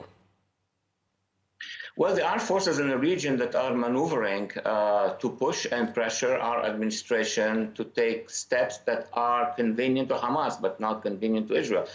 We remind the viewers that President Trump declared a 20-point project in Sharm el-Sheikh, signed by many powers, including Arab countries, so on and so forth. Number one, Israel withdrew to the line, separation line, that is the yellow or the orange line. That was done. Part 2 was supposed to be a Hamas withdrawal. Hamas never withdrew. So now practically there is an East Gaza and a West Gaza, and Hamas is in control of West Gaza. President Trump, if we all remember, just a few months ago told Hamas, either you disarm or we're going to come and disarm you. So at this point in time, it will be difficult to start construction and reconstruction with a jihadi militia, below the buildings and around the parking lots. So there needs to be a pressure on Hamas to begin the disarming before considering any other phase. All right, we'll leave it at that. I want to thank you, Dr. Walid Fares, for your insights today. Thank you so much for having me. And now Prime Minister Benjamin Netanyahu is warning that Israel's south is slipping out of state control. During a high-level security tour of the Negev, Netanyahu said the region has become a dangerous mix of criminal and security threats. He's promised a national effort to restore law and order. ILTV's India Neftali has the details. India? Yes, Emily, the Prime Minister is calling the situation in the Negev out of control. Netanyahu visited southern Israel yesterday, where he toured the region alongside senior ministers and security officials. There he laid out what he described as a national plan to reassert state governance in the Negev. Prime Minister Benjamin Netanyahu toured the Negev yesterday with Defense Minister Israel Katz, National Security Minister Itamar Ben-Gvir, and senior officials from the police, Shin Bet, and the IDF. During the visit, Netanyahu warned that criminal activity and security threats in the Negev have merged into a single front. He cited tens of thousands of illegal weapons, widespread arms smuggling, and drone activity crossing Israel's borders. The prime minister said a large-scale police operation is already underway and stressed that the government is determined to get it under control. Netanyahu received operational briefings from security forces, including updates on efforts to seize illegal weapons and disrupt smuggling routes. He also reviewed a developing 5-year government plan focused on expanding settlements and infrastructure development along Israel's southern borders, including the Nitzana area near Egypt. אנחנו באים להחזיר את הנגב למדינת ישראל. זה אומר התיישבות בקנה מידה שלא הכרנו. זה אומר הסדרה גם לתושבים הבדואים, אבל זה אומר בראש ובראשונה החזרת חוק וסדר. Netanyahu said the plan combines three major pillars: expanding settlement, regulating Bedouin communities, and restoring governments through enforcement. Defense Minister Israel Katz described strengthening the Negev as a strategic defense priority, not only for Israel's borders, but for its civilian home front. National Security Minister Itamar Ben-Gvir said police and security forces will continue operating in the region as long as necessary to restore safety and state authority. Prime Minister Netanyahu sent a clear message that bringing the Negev back under control is now being treated as both a security mission and a national priority. Netanyahu said the effort will require sustained law enforcement, long-term planning, and a stronger state presence in Israel's south. Back to you, Emily. All right, thank you, India, for that update. Now, Israel is moving to a new era of border defense. Israel's aerospace industries has completed high-level demonstrations of a first-of-its-kind integrated system designed to protect Israel's borders against multi-dimensional threats. ILTV's Steve Leibowitz has the details. Israel Aerospace Industries completed successful demonstrations of a new systemic solution to defend Israel's borders in both routine and emergency scenarios. The demonstrations were presented to defense and political leaders and showcased advanced technologies developed for Israel's operational needs. The fully integrated end-to-end border defense system is capable of detecting, tracking, and neutralizing threats on land, air, and sea. The system relies on real-time intelligence from multiple sensors and platforms, including space, all fused into a single operational picture. That intelligence links directly to lethal response capabilities, enabling rapid and sometimes autonomous action. IAI says the system shortens response times from detection to neutralization, managed by a central mission system using advanced AI to coordinate all components in real time. A key element demonstrated was autonomous aerial and ground platforms operating together under one command with a small number of operators providing remote oversight, a breakthrough in modern border warfare. Among the capabilities shown, an all-weather intelligence drone with miniaturized SAR radar, a vertical takeoff and landing drone with reconnaissance and strike abilities, and a light aircraft designed specifically for border defense missions. Israel faces unique security challenges as a small country with complex borders and multi-dimensional threats.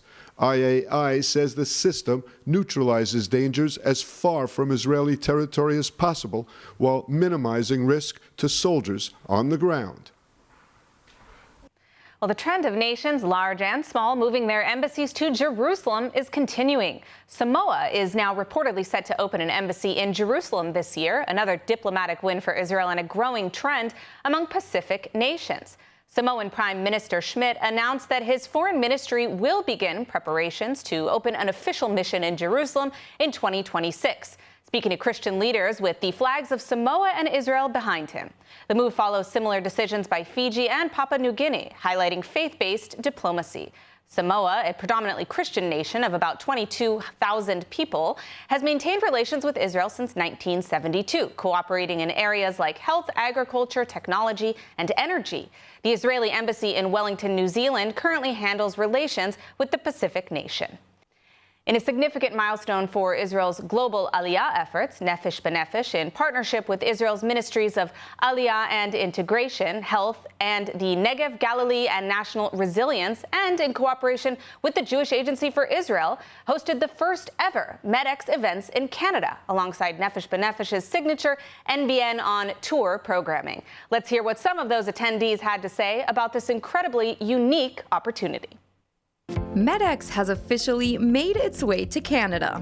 Following the MedX events in Australia, Argentina, the US, England, and France, these events, which are part of IMAP, the International Medical Aliyah Program, is continuing and expanding its efforts to bring physicians and medical professionals to their new home in Israel. We are very, very excited. The International Medical Aliyah Program is spreading across the globe. and we have finally made it to Canada. And it's just incredible to see the crowds of individuals who are coming out, expressing their interest in making Aliyah, and to see just the number of medical professionals. We have almost close to 100 medical professionals who are interested, expressing their interest of moving to Israel and moving their careers and their professionalism and their ideology and wanting to rebuild and strengthen the medical infrastructure in Israel. So how does MedX address two urgent needs all at once? Israel's healthcare system is facing a critical shortage of medical professionals, while many Olim with medical backgrounds need guidance and support to take the courageous step of making Aliyah. MedX Canada bridges that gap, providing real-time, efficient assistance to medical professionals throughout the Aliyah process. These events have already helped hundreds make the move.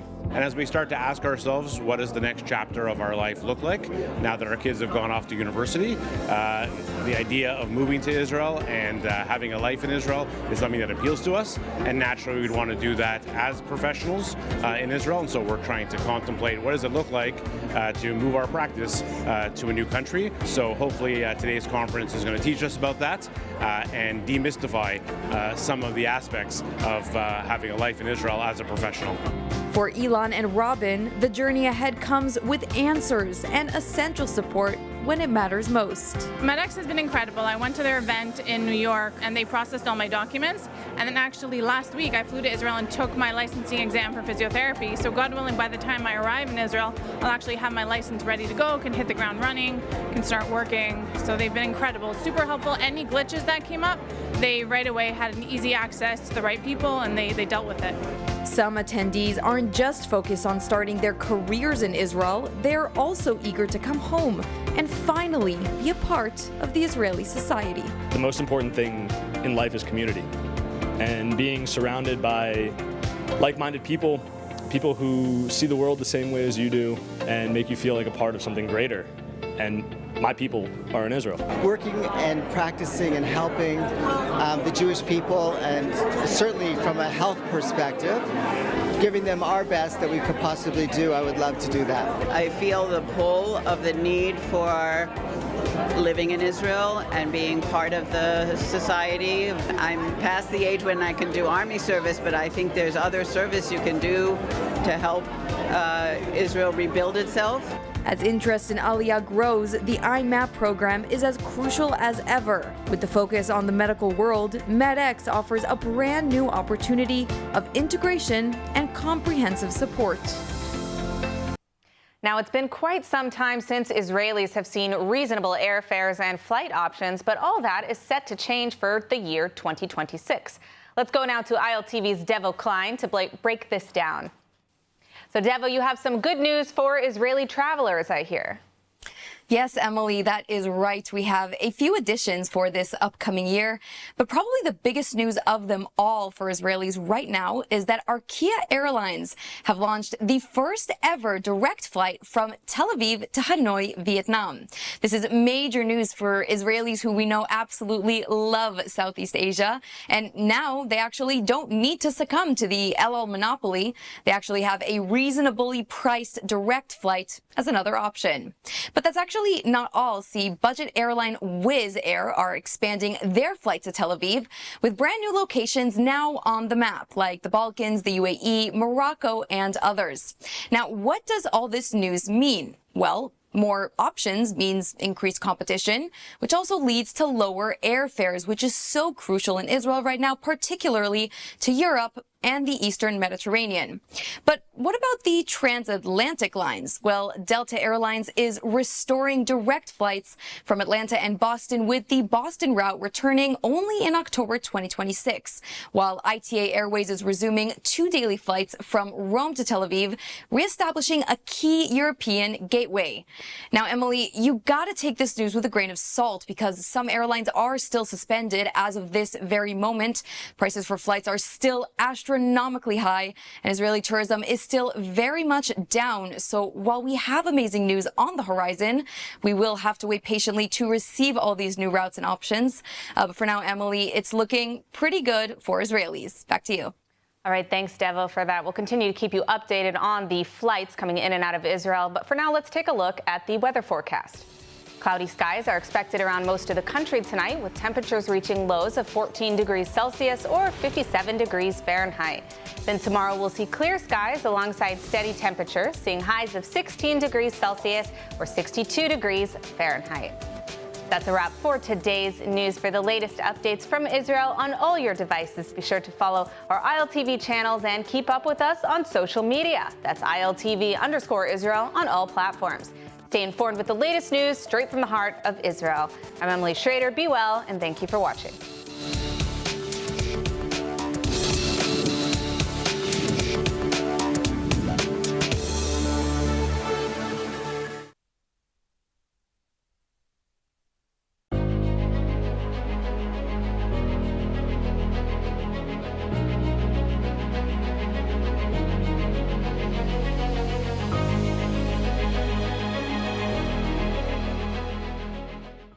Welcome to ILTV Security Brief. I'm Kalev Ben David. Each week, we focus on the latest developments in security and defense relating to Israel and the Middle East, impacting on this region and beyond. And we start with our top items of the past week. Protests in Iran intensify throughout the country as security forces gun down dozens of demonstrators in the streets. The regime blames Israel for the unrest. Prime Minister Netanyahu warns that any Iranian attack would have grave consequences, while reportedly conveying a message to Russian leader Vladimir Putin that Israel has no plans to strike Iran. President Trump warns Iran's leaders the U.S. will hit them very hard if protesters continue to be killed by the regime's security forces. Iranian Supreme Leader Khamenei remains defiant after U.S. forces seize his ally, Venezuelan President Nicolas Maduro, to face charges of sponsoring narco-terrorism, declaring that Iran will bring the enemy to its knees. The IDF carries out a wave of airstrikes across Lebanon, destroying weapons storage warehouses and military installations both above and below ground belonging to Hezbollah and Hamas. In a later incident, an Israeli airstrike eliminates 2 terrorists attempting to rebuild the group's military infrastructure in the Khirbet Salem area of South Lebanon. During its ongoing operations in Gaza, the IDF dismantles 2 kilometers of Hamas terror tunnels built in northern Gaza, and also launches an airstrike against a Hamas operative in southern Gaza, preparing to carry out an attack on Israeli forces in the area. And now our big story. It has been a very bad week for the Iranian regime. Street protests that initially began focused on economic hardships have widened across the country and intensified with calls to overthrow the regime. Security forces have gunned down dozens of demonstrators and arrested thousands, drawing a warning from President Trump that the U.S. may intervene if the killing continues. Meanwhile, American forces seized one of Iran's closest allies, Venezuelan President Nicolas Maduro, spiriting him away from Caracas to New York to face criminal charges. Naturally, Iran is blaming the U.S. and especially Israel for its troubles, raising concerns a desperate regime could carry out a risky military action as a distraction. اقداماتی یا اظهاراتی که امثال نخست وزیر رژیم صهیونیستی یا برخی از مقام‌های رادیکال آمریکایی، مقام‌های تندرو آمریکایی در رابطه با مباحث داخلی ایران مطرح می‌کنند در قاموس بین‌الملل چیزی نیست جز ترغیب به خشونت، ترغیب به تروریسم، ترغیب به آدمکشی. جمهوری اسلامی ایران، نیروهای مسلح ما با چشمان باز مراقب حریم ایران هستند و قرار نیست ما به حرف‌های رژیم صهیونیستی اتکا بکنیم یا اعتماد بکنیم. برای ما فریبکاری این رژیم ثابت شده است. تمام توان با همه وجود مراقب رفتارهای طرفهای مقابل هستیم و در دفاع از کیان ایران نیروهای مسلح ما ذره‌ای اهمال و اغماض نخواهند کرد. And joining us now for more is Iran expert Seema Shine. She's a former official of the Mossad, now a senior researcher at the Institute for National Security Studies here in Israel.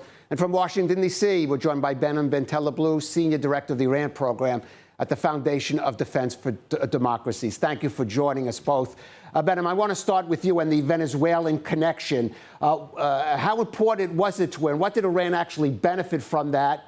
And what may be the impact if the Maduro successors, whoever they may be, move away from their alliance with Iran? Well, it's a great question, and greetings to you, Caleb, and to Seema as well.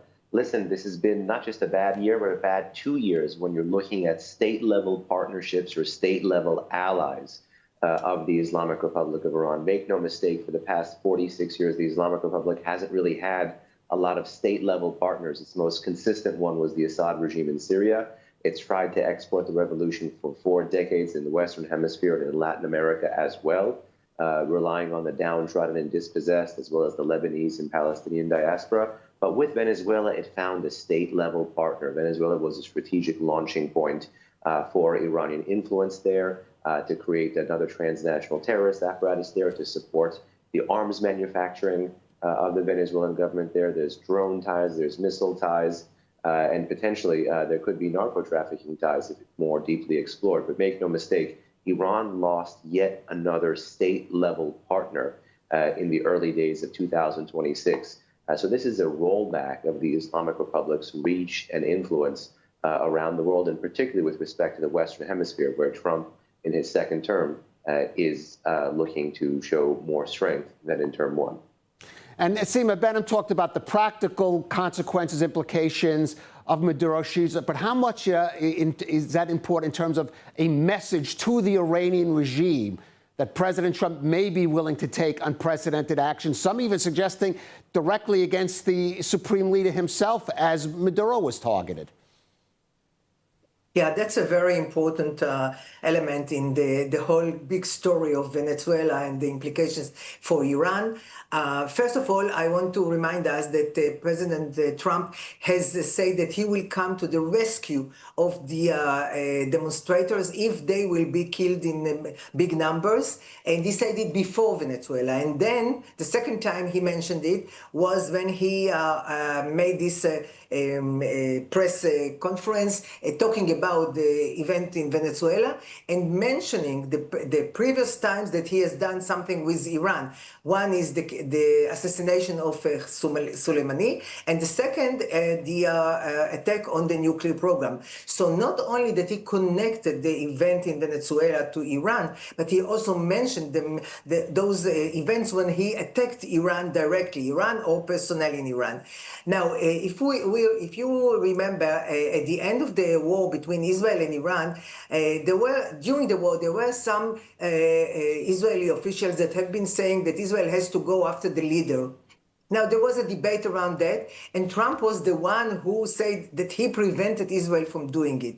So if I combine all together, that's a direct message to the leader and to the leadership in Iran, saying that was at June 25, that I said that I saved you. But now, that is what I'm saying. If you do that and that, and he mentioned what, if they kill many people, we will go after you. So I think it's a direct threat on the leadership, the leader himself, and the Iranian leadership as a whole.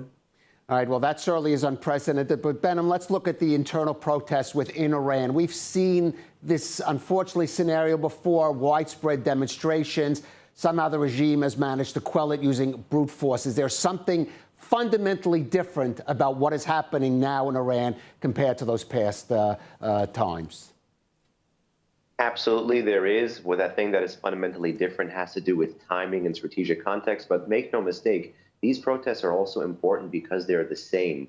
What we've seen starting in the winter of 2017 to present is a boom and bust cycle of protests that, if you link them together, looks more like, in terms of class, age, geography, demography, slogans chanted, and even the level of violence that the state has weaponized against the street. All of this points to an 8-year national uprising in fits and starts, admittedly, against the Islamic Republic of Iran. And it looks like it was always going to be a matter of when rather than if Iranians would take out to the streets again. Because what all of those protests, despite the economic trigger, the environmental trigger, the social trigger we've seen for every round of protests over the past 8 years, all of them at their heart have fundamentally political grievances. Fundamentally, they are increasingly targeting the heart of the Islamic Republic itself, its ideology, its politics, its policymakers.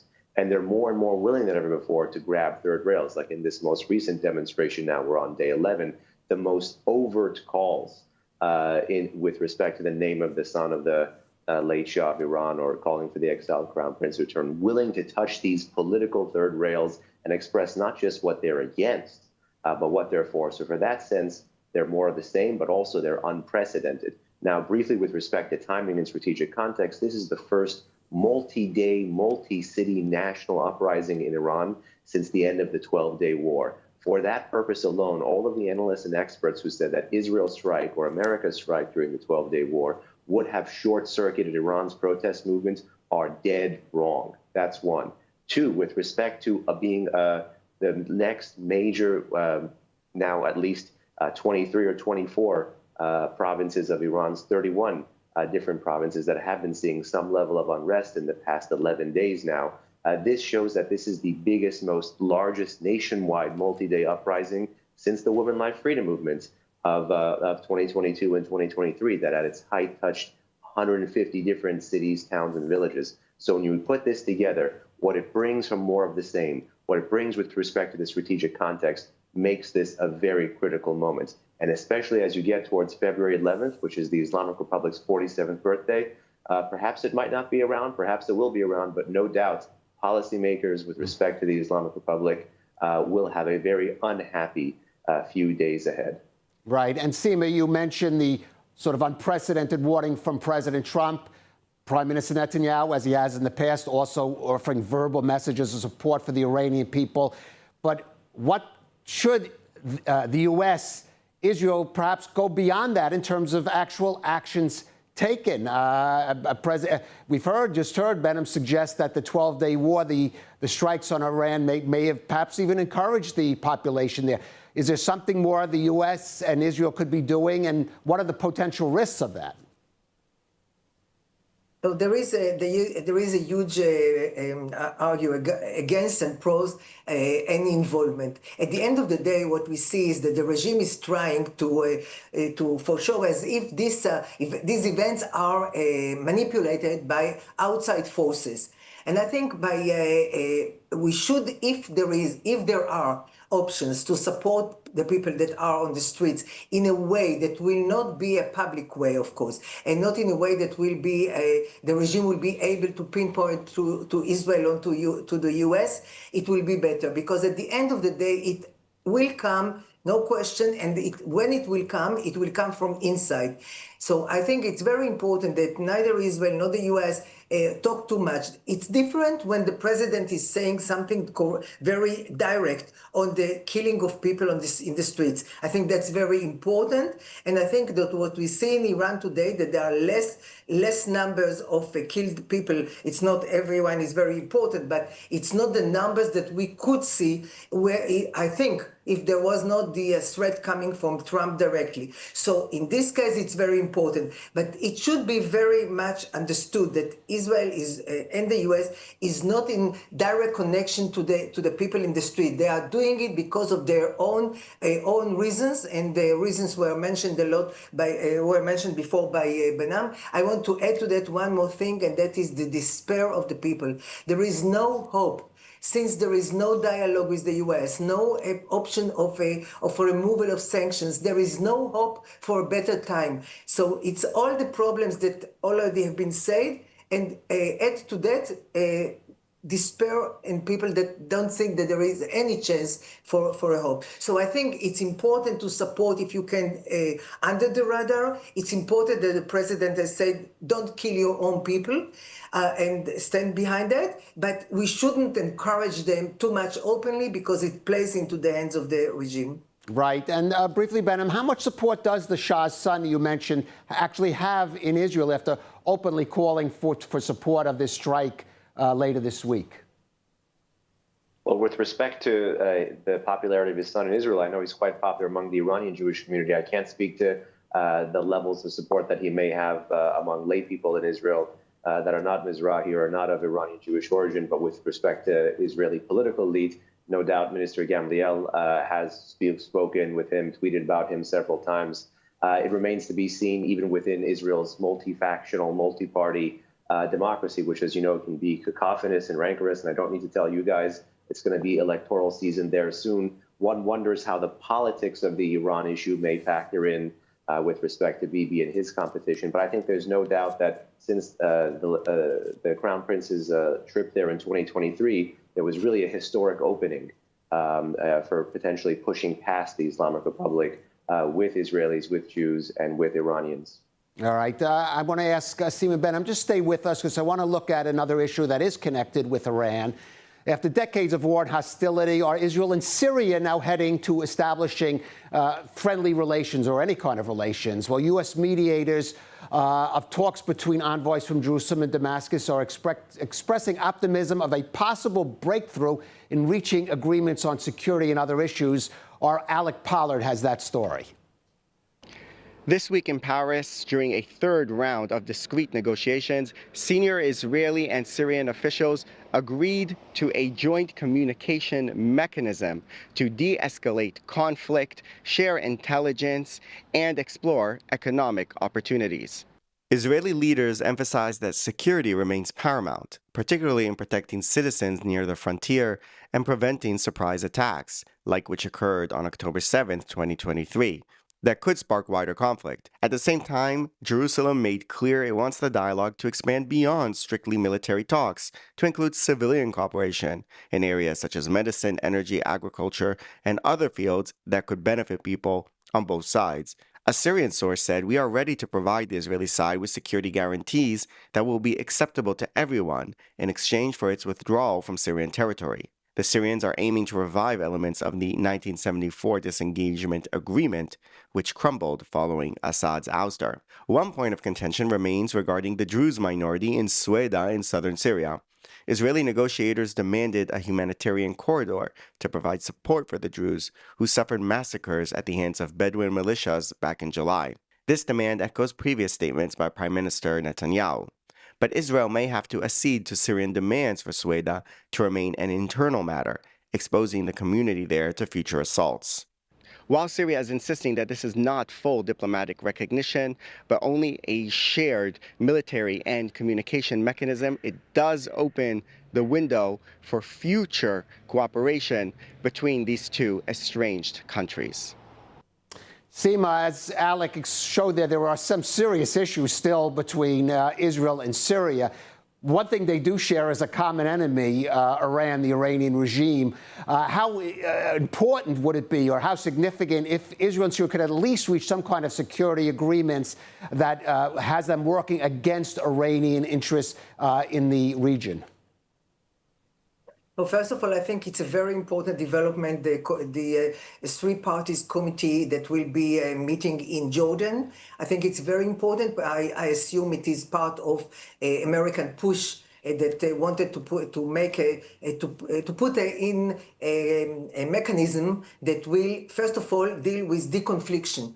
I think this is very important because this is part of the problem between Israel and Syria. So a deconfliction issue will be a way of dealing will be very important. That's one thing. The other one, I think it's not only, of course, Iran, it's also Hezbollah, who was fighting in Syria. So the common enemy of Iran and Hezbollah is one of the issues that are could connect Israel and Syria. I think it will be very important if Israel cooperate on intelligence with Syria on these issues in order to prevent any smuggling of money and weapons from Iran to Hezbollah and vice versa, or different groups in Syria that are also connected from the past, the Alawites and others that might be part of them might be connected to the Iranians. So there is the one issue, and other issues are the issues of the border. Israel doesn't want to see the border with any new enemy, either if it is local cells of Hamas or jihadists, other jihadists, and of course Israel doesn't want to see any Turkish presence on our border. It's not an enemy from my point of view. Turkey is not an enemy, but Israel would prefer not to see it. So I think there are many many issues that are important for Israel and Syria, and I think that it will be possible to achieve those elements, and Israel will go back to the 1974 border.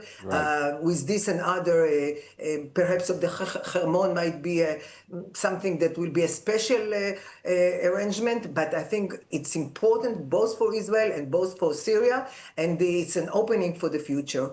And Behnam, this brings us back to your earlier point that this is part of not just the issue of the last few days, weeks, months, but even years in which the geopolitical situation of Iran in the region has been weakened.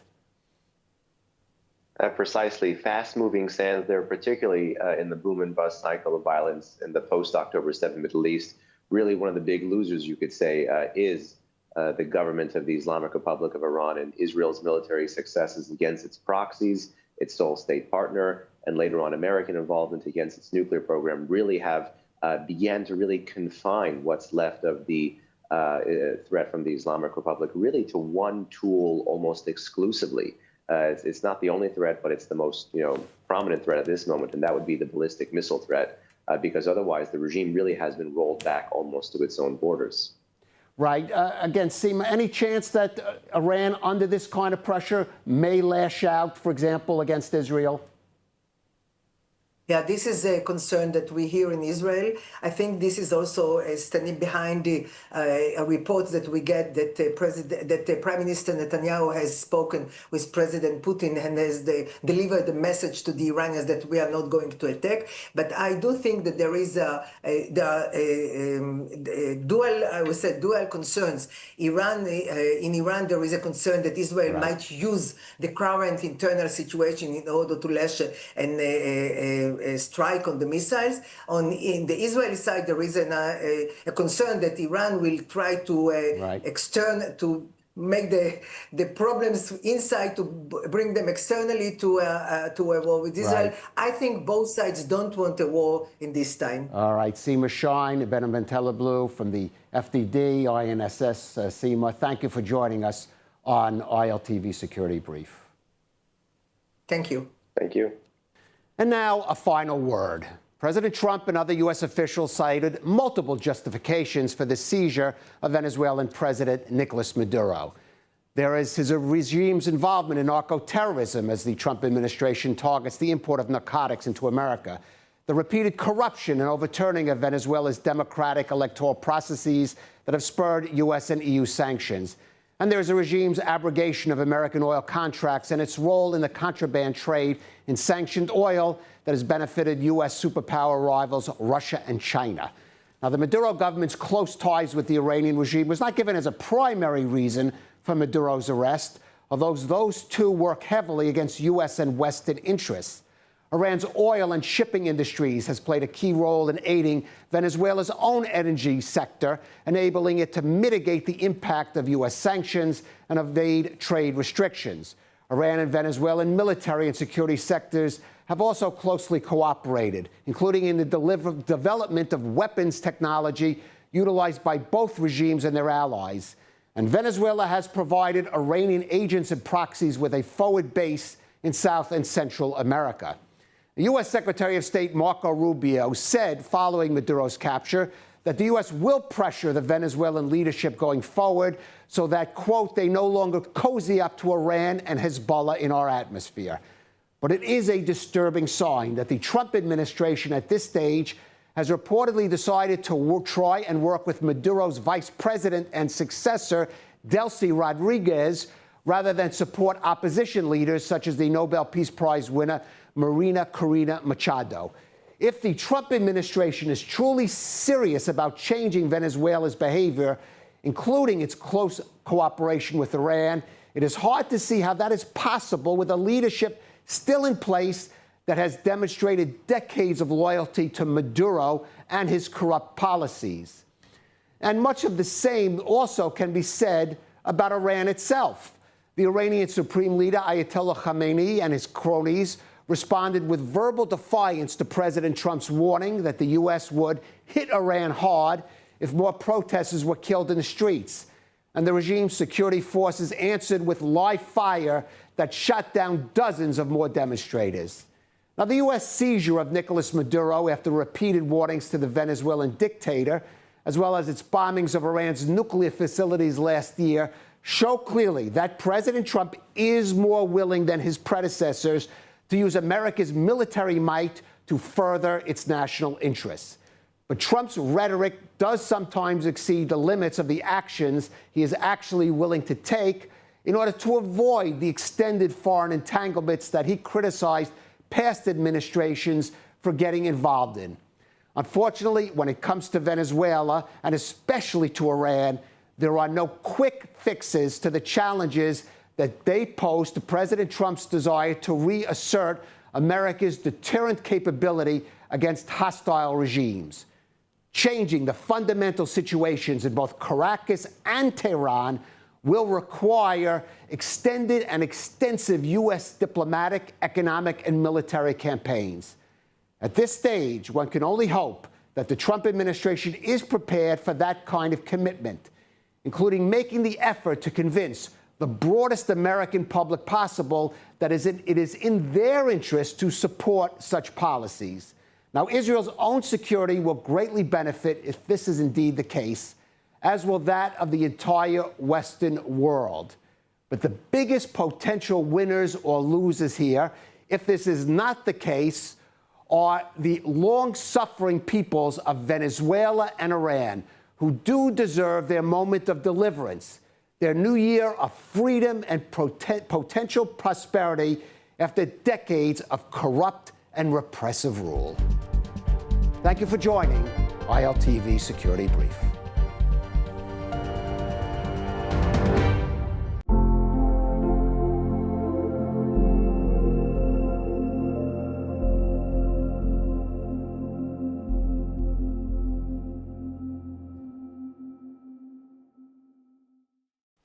In a significant milestone for Israel's global Aliyah efforts, Nefesh B'Nefesh, in partnership with Israel's ministries of Aliyah and Integration, Health, and the Negev, Galilee, and National Resilience, and in cooperation with the Jewish Agency for Israel, hosted the first ever MedX events in Canada, alongside Nefesh B'Nefesh's signature NBN on Tour programming. Let's hear what some of those attendees had to say about this incredibly unique opportunity. MedX has officially made its way to Canada. Following the MedX events in Australia, Argentina, the US, England, and France, these events, which are part of IMAP, the International Medical Aliyah Program, is continuing and expanding its efforts to bring physicians and medical professionals to their new home in Israel. We are very, very excited. The International Medical Aliyah Program is spreading across the globe, and we have finally made it to Canada. And it's just incredible to see the crowds of individuals who are coming out, expressing their interest in making Aliyah, and to see just the number of medical professionals. We have almost close to 100 medical professionals who are interested, expressing their interest of moving to Israel and moving their careers and their professionalism and their ideology and wanting to rebuild and strengthen the medical infrastructure in Israel.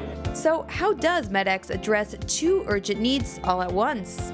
Israel's healthcare system is facing a critical shortage of medical professionals, while many Olim with medical backgrounds need guidance and support to take the courageous step of making Aliyah. MedX Canada bridges that gap, providing real-time, efficient assistance to medical professionals throughout the Aliyah process. These events have already helped hundreds make the move. And as we start to ask ourselves, what does the next chapter of our life look like now that our kids have gone off to university? The idea of moving to Israel and having a life in Israel is something that appeals to us. And naturally, we'd want to do that as professionals in Israel. And so we're trying to contemplate what does it look like to move our practice to a new country. So hopefully today's conference is going to teach us about that and demystify some of the aspects of having a life in Israel as a professional. For Elon and Robin, the journey ahead comes with answers and essential support when it matters most. MedX has been incredible. I went to their event in New York and they processed all my documents. And then actually last week I flew to Israel and took my licensing exam for physiotherapy. So God willing, by the time I arrive in Israel, I'll actually have my license ready to go, can hit the ground running, can start working. So they've been incredible, super helpful. Any glitches that came up, they right away had an easy access to the right people and they dealt with it. Some attendees aren't just focused on starting their careers in Israel, they're also eager to come home and finally be a part of the Israeli society. The most important thing in life is community, and being surrounded by like-minded people, people who see the world the same way as you do and make you feel like a part of something greater. And my people are in Israel. Working and practicing and helping the Jewish people, and certainly from a health perspective, giving them our best that we could possibly do, I would love to do that. I feel the pull of the need for living in Israel and being part of the society. I'm past the age when I can do army service, but I think there's other service you can do to help Israel rebuild itself. As interest in Aliyah grows, the IMAP program is as crucial as ever. With the focus on the medical world, MedX offers a brand new opportunity of integration and comprehensive support.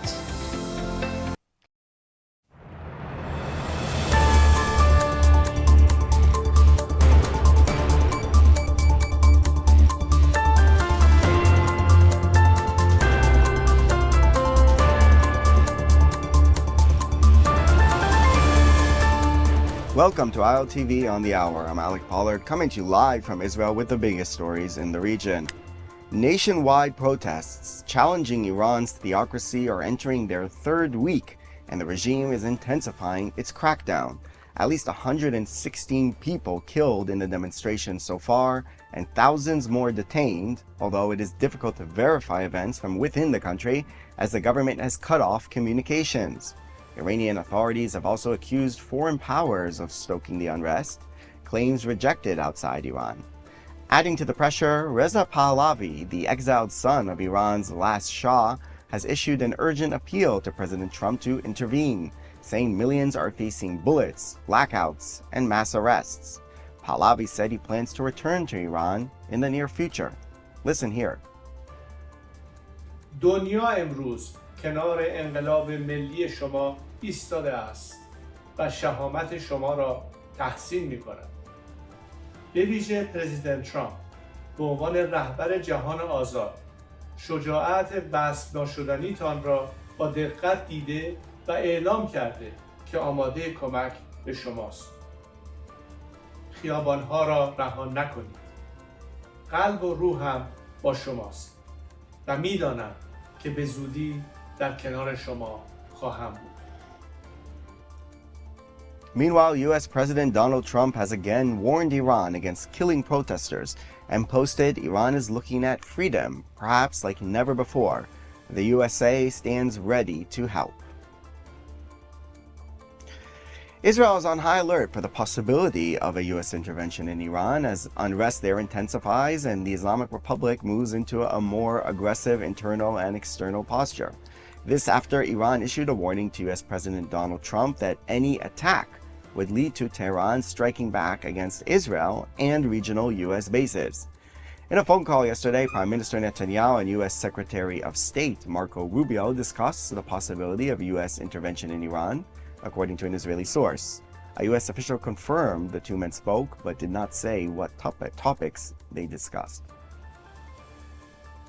An IDF soldier was moderately wounded overnight after coming under fire during a counter-terror operation in the northern West Bank city of Nablus.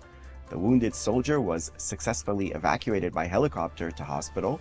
Israeli security forces have launched a manhunt for the attacker.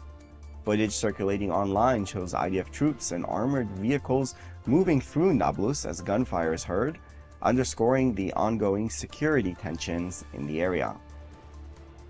Prime Minister Benjamin Netanyahu says Israel is moving towards ending its dependence on American military aid, revealing for the first time that he may not seek full renewal of the U.S. assistance package due to expire in 2028.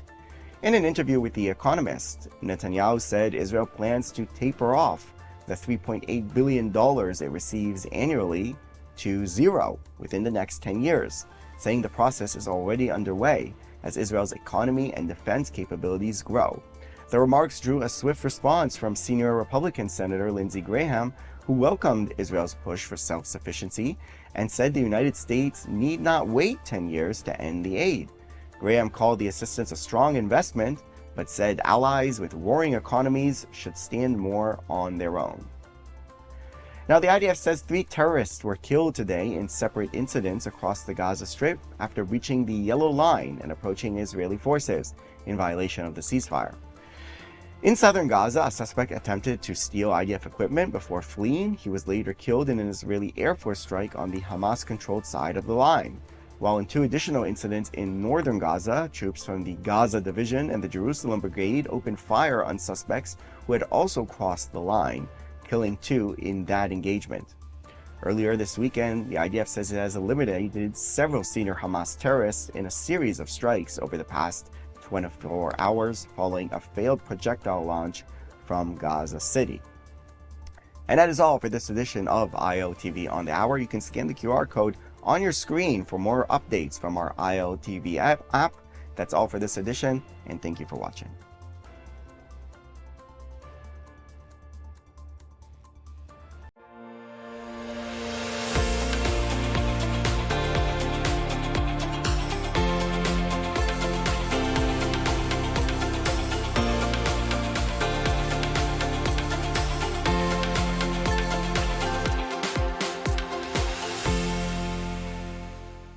Welcome back to Axis of Truth on JNS, and Happy New Year. I'm Emily Schrader, and 2026 is off to a wild start with nationwide protests erupting across Iran and, of course, the fall of the Venezuelan dictator Nicolas Maduro. We'll unpack all this together with not one, but 2 special guests today. Experts from Iran, including a former political prisoner and an Iranian from the Jewish community in Tehran. But first, the world's police.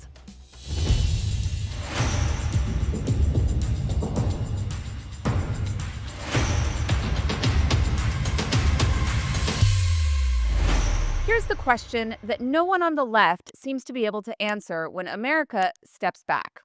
Who exactly steps in? Now, much has already been said about President Trump's arrest of the Venezuelan dictator, Nicolas Maduro, and we'll address the details shortly. But first, we need to clear up a fundamental lie. Once again, we're hearing the usual socialist crowd scream about international law from people who have no serious understanding of what that even means. Figures like Mamdani, AOC, and Kasparian are condemning this action not because it was illegal or immoral, but because they're operating from a toxic, third-worldist ideology that refuses to acknowledge a basic truth of the modern world. Without the United States acting as the world's primary enforcer of order, the world doesn't become more peaceful. It becomes more violent, more authoritarian, and more dangerous. The vacuum left by American retreat isn't filled by peace-loving, diverse nations minding their own business. It's filled with dictatorships like Russia, China, and the Islamic Republic of Iran. We've seen this movie before.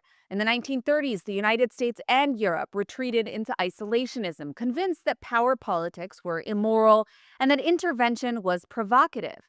The result was not peace. It was Hitler, Stalin, and World War II.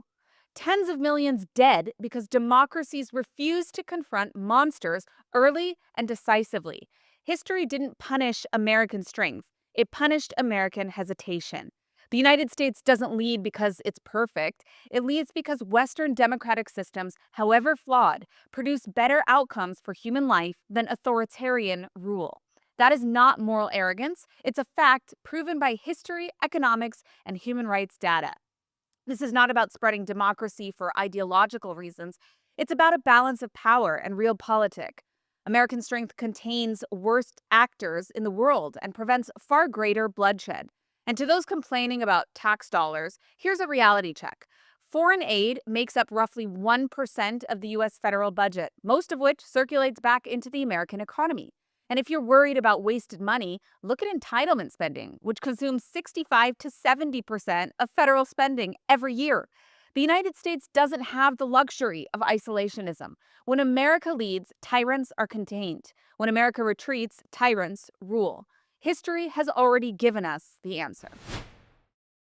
And now let's take that concept into our headlines this week, which predictably are about Venezuela and Iran. So first things first, let's sum up Venezuela. Just days into the new year, the United States took decisive action against one of the most brutal dictatorships in the Western Hemisphere.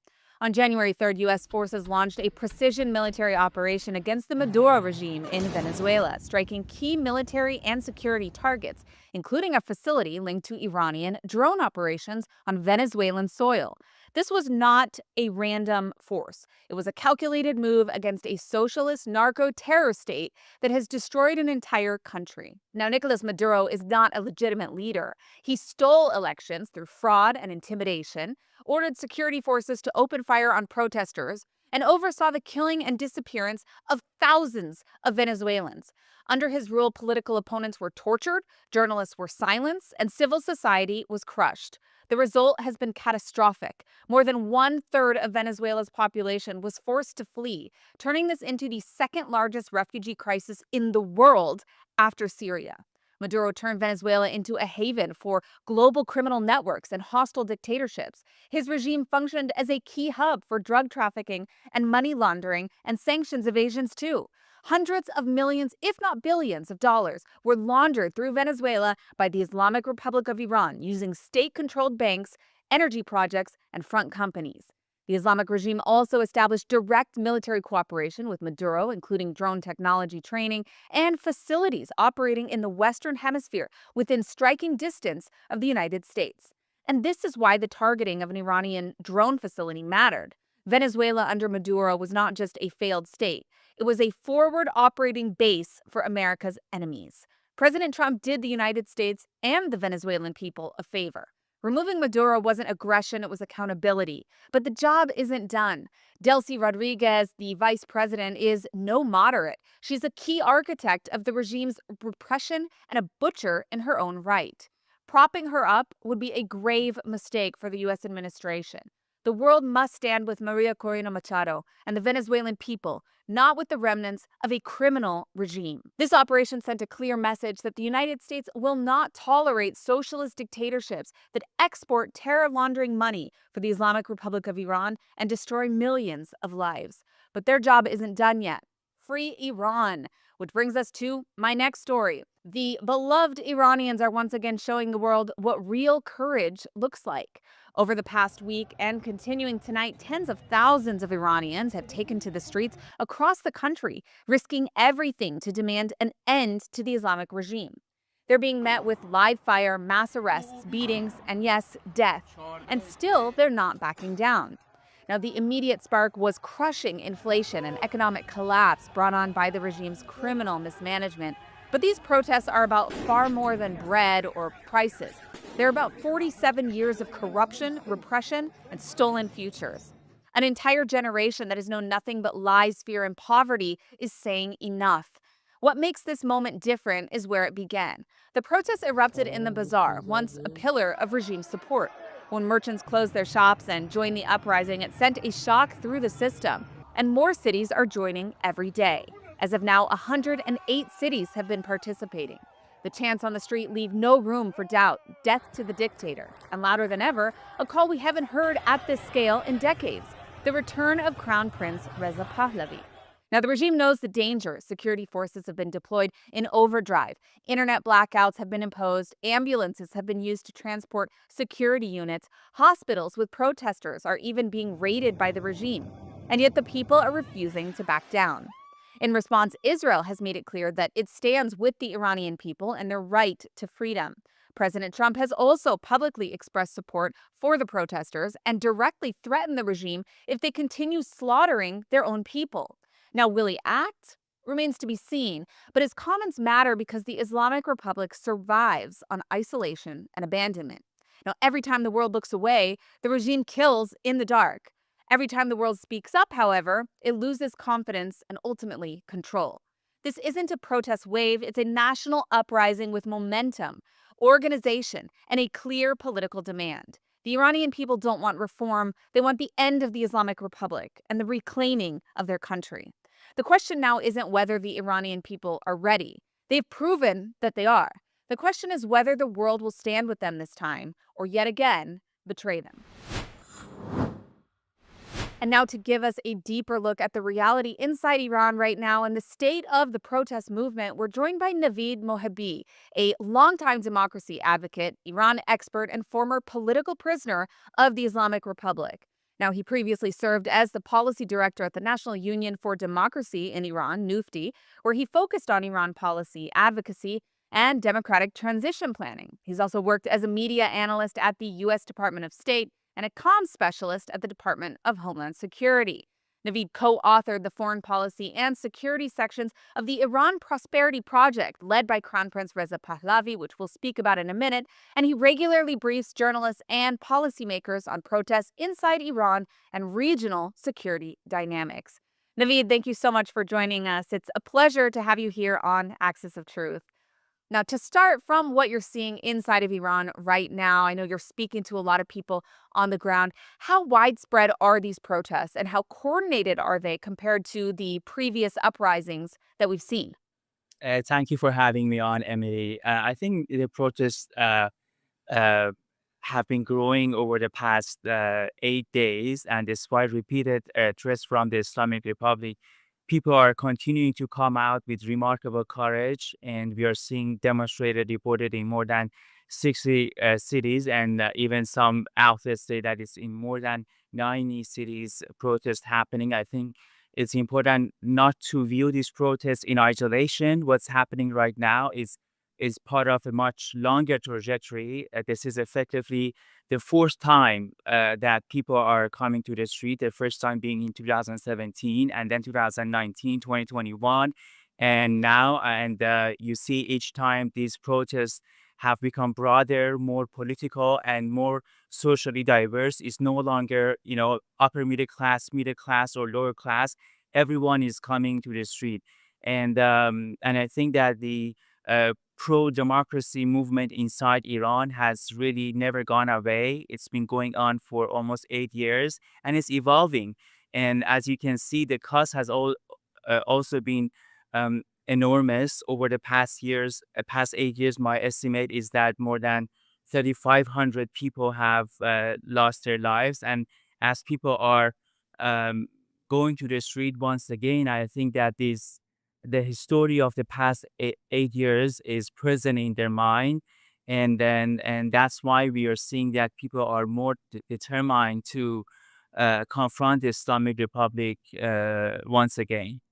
Now, this regime, as we've seen, is using live fire. They're making mass arrests. They're intimidating or attempting to the protests. Is the level of brutality that we're seeing, is it a sign of confidence of the regime or desperation? And how brutal has the crackdown been thus far after what is now over a week of protesting? As you probably saw in the news, more than 25 people have been killed by the regime. I think the crackdown intensified over the past 3 days, especially yesterday after Khamenei's speech. That's his method. For the first few days of the protest, he hide away. He doesn't show up in front of the camera, and then he comes, blames the West, blame Israel, blames United States, and calls everybody enemy, and then calls for crackdown. And the Islamic Republic doesn't have any solution to solve these issues, none. When you see a regime that is out of options in something like Islamic Republic, they always fall back on repression, and that's what we are seeing at the moment. I always emphasize that this regime has no solution to resolve people's issues. What that means is that protest is going to happen again and again. It's either people are going to win or the regime is going to once again oppress people. The protests are not going anyway because the regime doesn't have any solution. That's something I always emphasize because it's important for policymakers in the West and those who are watching the situation in Iran. Protests are going to happen again, even if it fades away this time. Now, Naveed, this may be a little bit personal, but you yourself are a dissident, a former political prisoner who was persecuted by this same regime. Can you explain a little bit to our viewers what the Islamic Republic does to dissidents, to some of these protesters when they are arrested? I mean, what are they facing? I was arrested myself twice on the street and once at my home. And to be honest, because of that experience, watching these arrest videos is deeply traumatizing for me. And I think for everyone who knows me and my posts on social media, I'm an analyst, but I get emotional. And sometimes even I get desperate. When you're arrested in the street in Iran, your entire life and your family's life can change in an instant. There's a real risk of beating, torture, losing your job, being expelled from a school or your workplace. We already see security forces brutally beating people. You watch these videos and even shooting at protesters in public. They're once again shooting at people's eyes. Protesters are being um, blinded. You can only imagine, what happens once someone is taken in detention, what they're doing in front of cameras, in front of the public, what they would be capable of doing um, inside the regime's prisons. And that's why I think that what protesters are doing is remarkable. It's extraordinary. They know exactly what they are facing, and they're still going out. Um, I'm not sure if you have followed some of the people that have been killed. They posted something. I'm going to the streets. I may not, you know, come back. Pray for me. We have to take Iran back. I think that shows remarkable courage from the side of Iranian protesters. Now, what are the protesters saying on the streets today? What are they demanding? Are they demanding reform? Are they demanding regime change? Or is it something even more fundamental about sovereignty or national identity? And what is the role of Crown Prince Reza Pahlavi in these protests? I have been asked these questions over the past 8 years, and when people ask me this question, what protesters want, I always say, don't listen to the so-called experts in Washington, D.C. Listen to the chants. The message is very clear. What they are saying, what they want, what they don't want. I don't want to repeat these slogans. I think everybody saw that, but across Iran, people are calling only one name over and over again. It's not in like 2 videos, 4 videos, 10 videos across Iran in every province that has been protested in 25 provinces in Iran. We have 31 or 32 provinces at the moment. I think that reflects a broad and growing consensus for many Iranians. The Crown Prince represents national unity and a credible alternative. And I think that there's a clear expectation that he will lead the transition period once this regime is gone. Now, what is the role of Israel in these protests, if there is a role? And what are the people on the ground wanting to see, if anything, from the state of Israel? Many Iranians today see Israel as a partner, as their bestie, as a close friend. I don't know if you have watched the videos that Iranians are making about Bibi Netanyahu, the songs and everything else. It's very funny. I think Iranians are increasingly, shifting from the past and looking at Israel very positively. They look at Israel as a partner. And I have to be honest, I think over the past 2 years or 3 years, the emotional and the connection between Iranians and Israelis has grown to an unprecedented level. That's something that you can clearly see on social media, in public discourse, and in how people talk inside Iran. Israel, I think, is viewed as a strong, capable, and intelligent country, one that has real capacity to help. You yourself have pointed out, I think 2 days ago, what Israelis can do to help the people of Iran, and I couldn't agree more with what you have mentioned. I'm not going to repeat it again. And to my Iranian friends, while the Israeli officials may be relatively quiet publicly, I'm confident that there is serious work happening behind the scenes. We are average citizens. We don't have to know everything. It's not good to talk about these things publicly. And I think that at the higher level, there is a connection, there's a communication, there's a coordination going on. And I think that this kind of growing partnership have raised a lot of expectations from Iranians. Why Israelis are not doing anything, but I'm 100% confident that there is work being done. There's a serious coordination and collaboration behind the scene. And at some point, things I think are going to be more public. I think after October 7, Israel policy has changed. They see the Islamic Republic as an existential threat, not just their nuclear program, but also their ballistic missile program and the very existence of this regime. Israel can afford to fight the Iranian regime every 6 months, every 4 months, because once you strike them, they are able to rebuild their nuclear program or their ballistic missile program. I think that Israel understand that, you know what, we are done with this regime, and their policy have publicly shifted after October 7. October 7 was a horrible tragedy, but I think that it has also brought has also opened many eyes in terms of policy towards Iran and the very nature of the Iranian regime.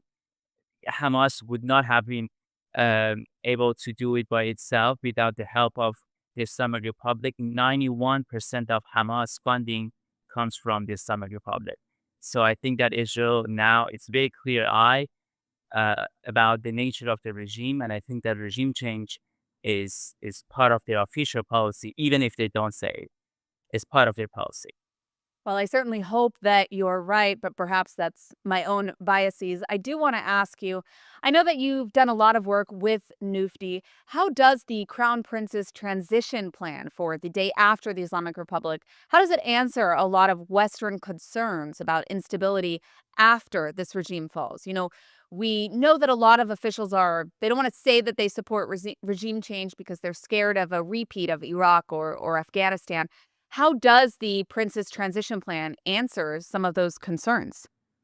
2 months ago, Crown Prince team led by Saeed Qasemi-Nejad, they have put out a very long document, 140 pages, what they're going to do on day one, what is their plan in terms of stability for Iran after the collapse of the regime, how many elections we're going to have, for the first 6 months after the overthrow of the Islamic Republic, and the kind of relationship that the Crown Prince team is seeking with Israel and United States. There are only two countries. I was involved in writing the foreign policy section of it. There are only two countries that this document mentions. Iranians are looking to have a strategic relationship. It's not just a normalization relationship with Israel. We have seen some normalization, but it's only on paper. What Crown Prince is envisioning is a strategic relationship with Israel on security, on coordination, on trade. So not only Crown Prince is relying on, defection, as you have probably, saw it in the news. There's a defection program going on. More than 75,000 people,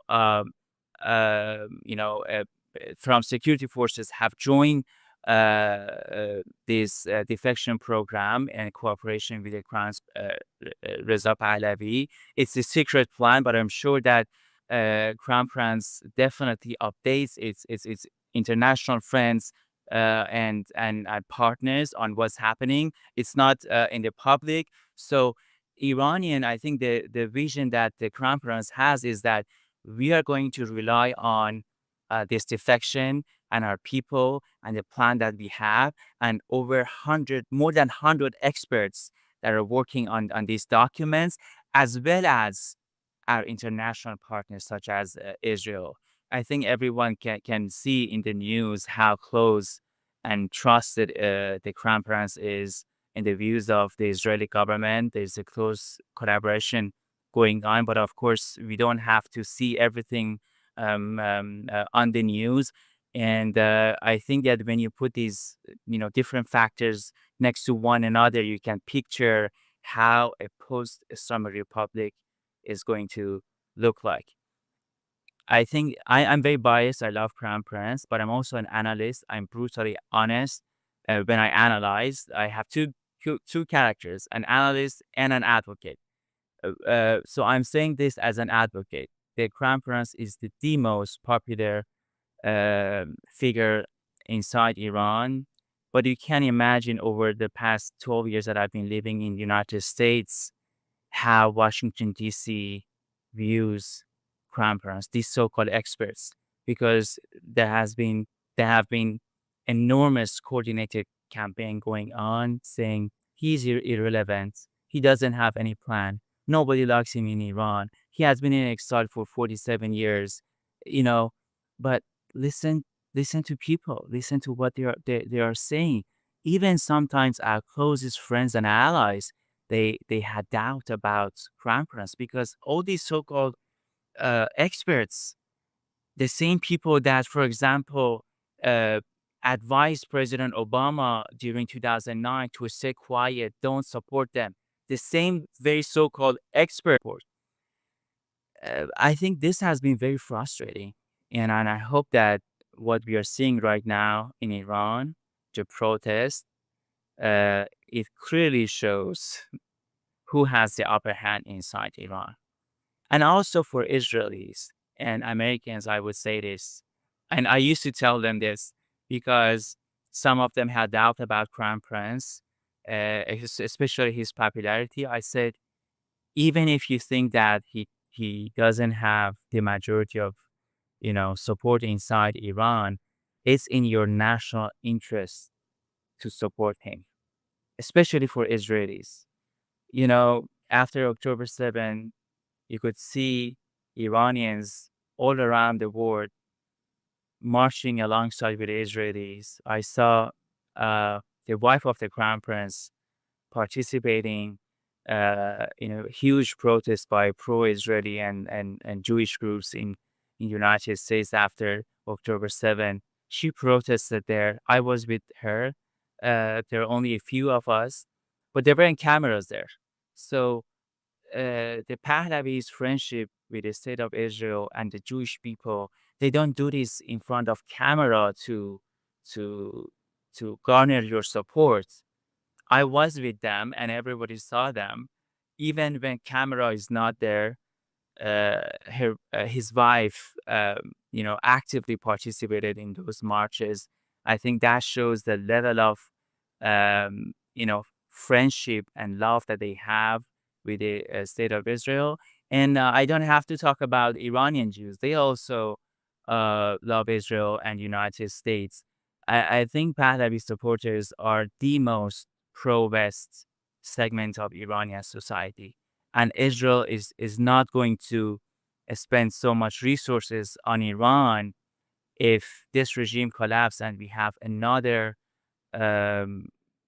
groups that are anti-Israel or anti-West. But let's not forget this. Crown Prince of Iran acknowledges that not everyone supports him. He acknowledges that Iranian society is diverse.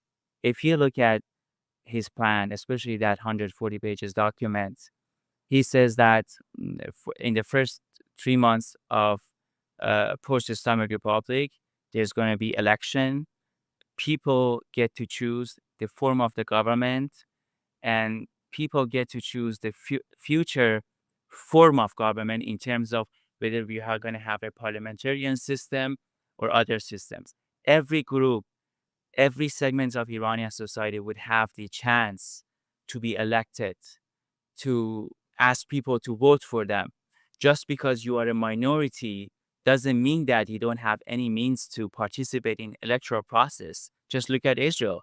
We have two major, groups. We have, for example, better than me, but there are smaller groups in Israel. They can freely participate in electoral process, but nobody can claim that, well, these, the mainstream groups in Israel are dictators because they don't allow us to take power.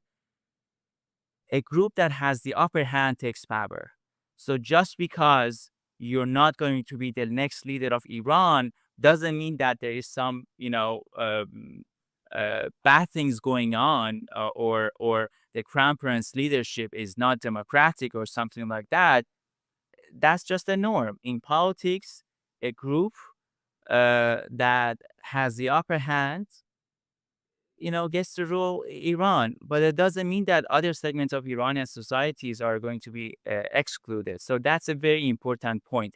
Even if you don't like Crown Prince, but you can still support this movement because you or your group, you are going to have a chance to participate in electoral process in the future of Iran. I think that it's also important for the West to understand because it's very much in line with democratic values. I mean, whatever the people of Iran ultimately decide, I think it's something really missing from a lot of the conversations. It's up to them. Exactly. As a last question, I do want to ask you, what do you believe will determine whether this uprising succeeds or fails? And at what moment should the world be determining that, hey, this is the real turning point for Iran? I think everything goes back to one question. How can we disable the killing machine of the Islamic Republic and their security forces and their capability to crush protests? I don't say these kind of things when I speak Persian to Iranian people, but as an analyst, not as an advocate. After 2019 protests in Iran, I have come to this realization that protest alone is not going to overthrow the Islamic Republic because the nature of this regime is very similar to Muammar Gaddafi in Libya or the Bashar Assad. They're not Hosni Mubarak. They're not Ben Ali of Tunisia. So I think that regime change in Iran will be hybrid. It's going to involve Iranian people. They have to take the charge. They have to take the lead. They shouldn't expect others to do the job for them. So they have to be involved. External pressure, similar to what we have seen in the first round of Israel and Islamic Republic war, that 2 days war, that has to be another factor. And the third factors are a very small, semi-armed group. They don't have to be large, that can be effective to take over certain places, institutions inside Iran. These three factors. And I think everyone knows that. I think many Iranians understand that protests alone cannot topple the regime. But Iranians have to be involved. Iranians have to take the lead, take the charge. If they don't go out and protest, I think Israelis would say, we can't do everything for you. We can support, but ultimately, it's your fight. So I think Israelis and Americans, they want to see some sort of,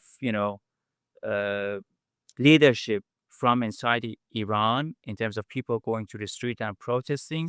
But I think they also understand that there needs to be other factors involved as well. All right, well, hopefully that's exactly what we'll see from the United States and from Israel as well, if they're not already helping out a little here and there. Hopefully they are. I think they are thinking about it. They're definitely thinking about it, yes. We'll have to see, but we'll leave it at that for now. Naveed Mohibi, thank you so much for joining us on Axis of Truth. Thank you for having me on. Now, I want to really focus on this issue with Iran because we are at a crucial time right now where the regime itself has the potential to collapse in the next couple of weeks. So I do have another guest to give us a bit more insight into the West's role and what is really happening inside Iran. Jonathan Sayeh, an Iranian himself who grew up in the Iranian Jewish community in Tehran. He has both personal and professional experience with this regime. He's an Iran research analyst at the Foundation for Defense of Democracies in Washington, D.C., where he focuses on Iranian domestic affairs and the Islamic Republic's regional malign influence. Born and raised in Tehran's Jewish community, Jonathan also took part in the 2009 protests against the regime before relocating to the United States. Jonathan, thank you so much for joining us on Axis of Truth. It's great to have you with us. I know I've wanted to have you on for a while, so it's great to have you here. I just want to start off by asking you, how are Iran's religious minorities taking this uprising? Are they experiencing it differently than some of the other, major cities that we're seeing? And is there a specific center of repression that's targeting any of these specific groups, or is it more broadly applying to everyone, as we've seen so far? Ultimately, perhaps the Islamic Republic's only indiscriminatory policy is its persecution of all Iranians. That's what we've seen so far. But when we talk about religious minorities, there has been a slight increase compared to the past of the regime's repression apparatus targeting them, whether it's Jews or Christians or Baha'is, which started after the 12-Day War because it gave the Islamic Republic another justification to target these minorities with the longest ever heard label, which is they're perhaps uh, operating on behalf of the Zionist entity, quote unquote, or they're spies simply because they have loved ones abroad. But when we look at the protest really tracker of the Iran as a whole, we look at different provinces. Similar to Women Life Freedom in 2022, we're seeing protests in every major city and small town. Rural areas are coming out. And of course, there's a major trend when it comes to specifically pro-monarchy and nationalist sentiments amongst all Iranians. Now, what is the sentiment that we've seen so far in these protests that's different than before? I mean, you mentioned that there's a lot more of the monarchist calls or chants across different provinces. Is that significant? And if so, why? It certainly is, mostly because the main criticism of Iran's civic movements in the past has been that they're not necessarily organized, meaning there's no leader of the movement as a whole. But now, if you look at the chants on the ground, and of course in authoritarian systems, it's very important that we pay attention to the streets because polling is inherently unreliable and the regime's media repression doesn't allow the real sentiments to get out. So when we look at the streets, we see that more and more increasing the youth especially, so we're talking about Gen Z and younger millennials calling out for the Shah. Initially, in the past few years, the label was that it's mostly nostalgia, but that again is not the case anymore because they're actually going after the current Pahlavi, Reza Pahlavi, the crown prince, and calling for his return. So it is significant because the organization of really the protest movement is not leaderless anymore, and there's a very clear alternative to the Islamic Republic. Well, that actually brings up a really interesting point that I wanted to talk to you a bit more about, and that is what is the role of the West, or is there any in this situation? I mean, Western governments often say they support the Iranian people, as we've seen, even from President Trump, but words haven't really slowed the crackdown that we're seeing thus far, the violence from the regime. What, if any, specific actions could actually help the protesters on the ground from the West right now? There are a few things that could be done. One pillar of that is something that has to be long-term, has to be systemic, which is enabling Iranian protesters to have access to each other and the outside world. And that could only be done through not even VPNs anymore. We need Starlink because when there's a protest in a certain area, they could just shut down internet entirely, as we saw in 2019. So necessarily VPNs do not cut the criteria for supporting the protests. We need satellite access. And there is increasingly more Starlink across the country, but we need more of that. But talking about right now, what needs to be done, I think the threat issued by President Trump specifically targets what you just mentioned, which is if you were to continue with your repression, there will be consequences. And we have not seen this, clear of a threat against the regime's repression apparatus. And we saw how aggressively they came out. And with the rhetoric coming from Tehran, we know that they're really scared. So I think Trump is the only president that the Islamic Republic genuinely fears in the last few years. They did not have the same concerns with Biden or Obama when it comes to really backing up Iranian protesters. But when we talk about public diplomacy of this administration, it's very, very important for the Persian language outlets to really cover what's going on the ground. We're not necessarily calling for endorsement, but U.S. public diplomacy needs to reflect the wide range of opinions on the ground.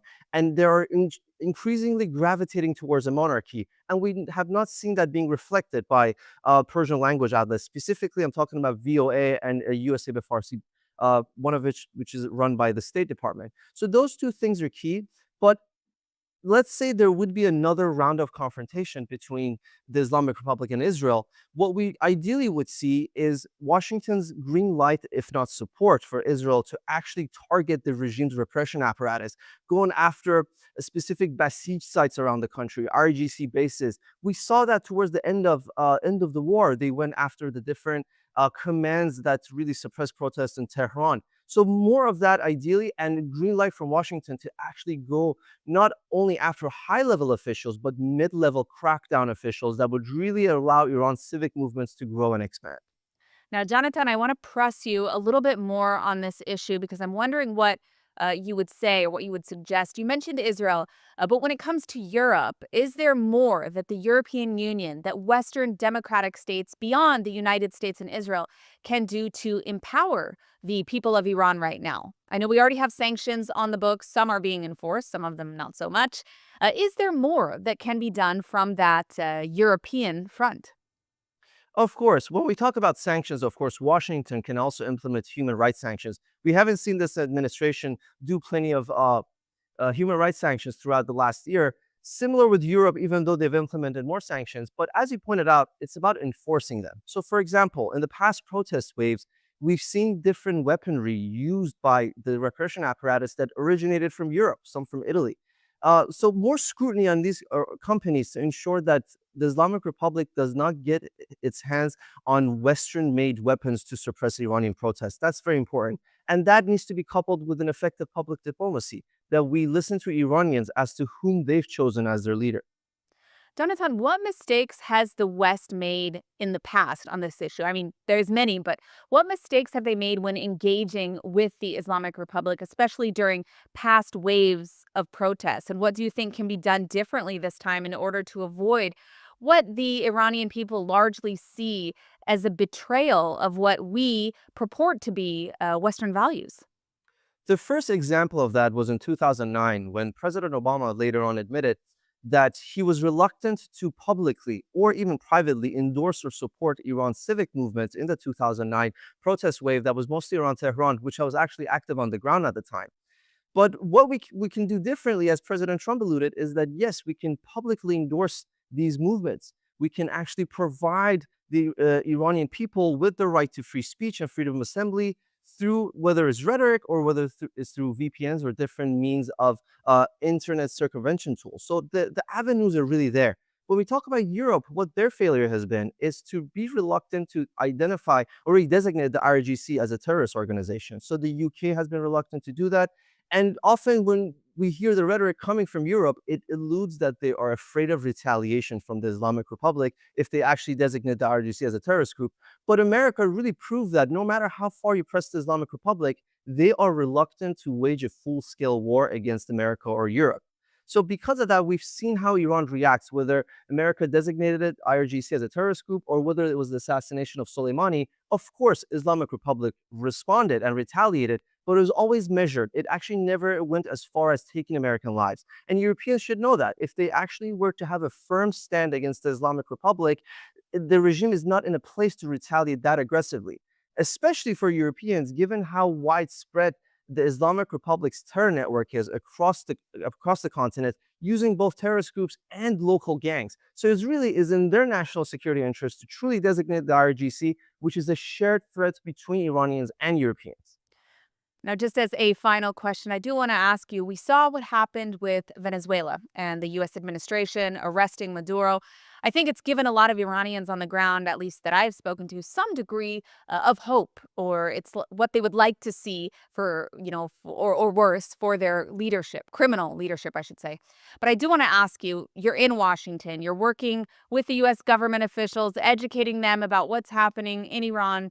Do you think that there is an opportunity here for regime change? And I actually heard someone today speaking about this in relation to Venezuela, and they made a great point that regime change is probably the wrong word. It's actually a democratic transition, which is very much true for Iran as well.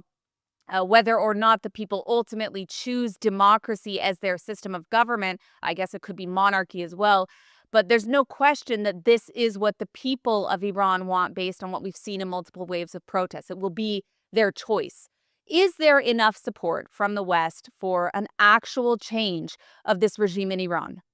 I would say the recent protest wave really changed the calculus in Washington.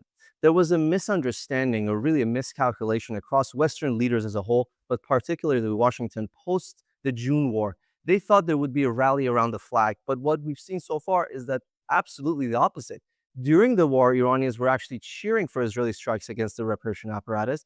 And after the war, a few months later, we see Iranians rising up and effectively calling this regime really a total theocracy, calling for the death of Khamenei. So we have not seen that. And that I think, looking at the current protest wave, really changed the calculus in Washington as to what regime, as you mentioned, a democratic transition would look like. But in the case of Iran, we might also be heading towards actual regime collapse. So necessarily, we talk about foreign intervention a lot of times, but the incompetent leaders of the Islamic republics have really pushed the country towards the brink of collapse, given the economy and the mismanagement just inherently, and of course the environmental factors that, again, the Islamic Republic has really failed to address. So when we see the protests on the ground, it is very clear that the leadership of these protests, of course, greatly influenced by the Crown Prince itself, was able to really gain momentum from this nationalist sentiment. But when we look at Venezuela, we necessarily did not see the opposition have this much of a strong influence on the street as we see with Iran. And I think that's another great factor that would perhaps incentivize Western leaders to look at Iran differently, because the momentum is there, the people are calling for a leader. And when you look at Iranian society, of course, it's young, it's very educated, it is very looking forward to having Western values and cooperating with the West. They want to distance themselves from the current regime. So all the criteria is in place. It's really about just a single push from Washington, and of course, hopefully enabled by Israel, to really, for us to, as you pointed out, go through this democratic transition away from a theocracy and open to a democratic and secular form of governance. All right, we'll leave it at that. I want to thank you so much for joining us today. Jonathan Saye, thank you so much for being here on Axis of Truth. Thank you for having me. Well, that about does it for this week on Axis of Truth. We'll be back next week with more updates on the situation in Iran and beyond. Hopefully by then, the whole regime will have fallen. We'll also have interviews and more stories from here in Israel. I'm Emily Schrader. Be sure to follow me on social media, Emily K. Schrader or Emily in Tel Aviv. And thank you for watching. We'll see you next week on Axis of Truth.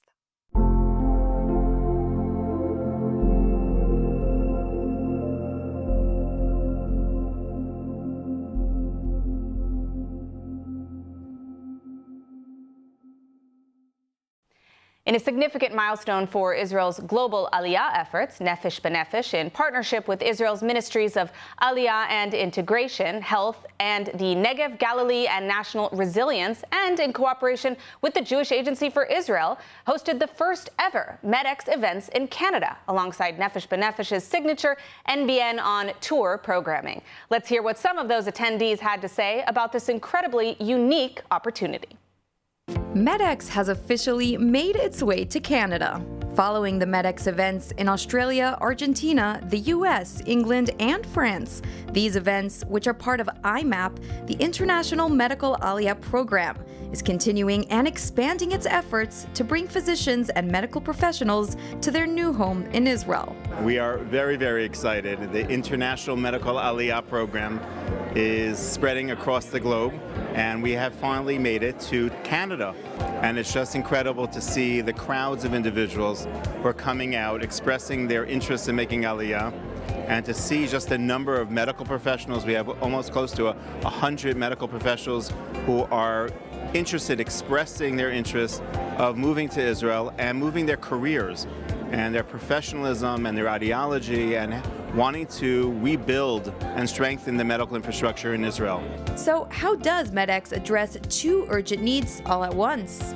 Israel's healthcare system is facing a critical shortage of medical professionals, while many Olim with medical backgrounds need guidance and support to take the courageous step of making Aliyah. MedX Canada bridges that gap, providing real-time, efficient assistance to medical professionals throughout the Aliyah process.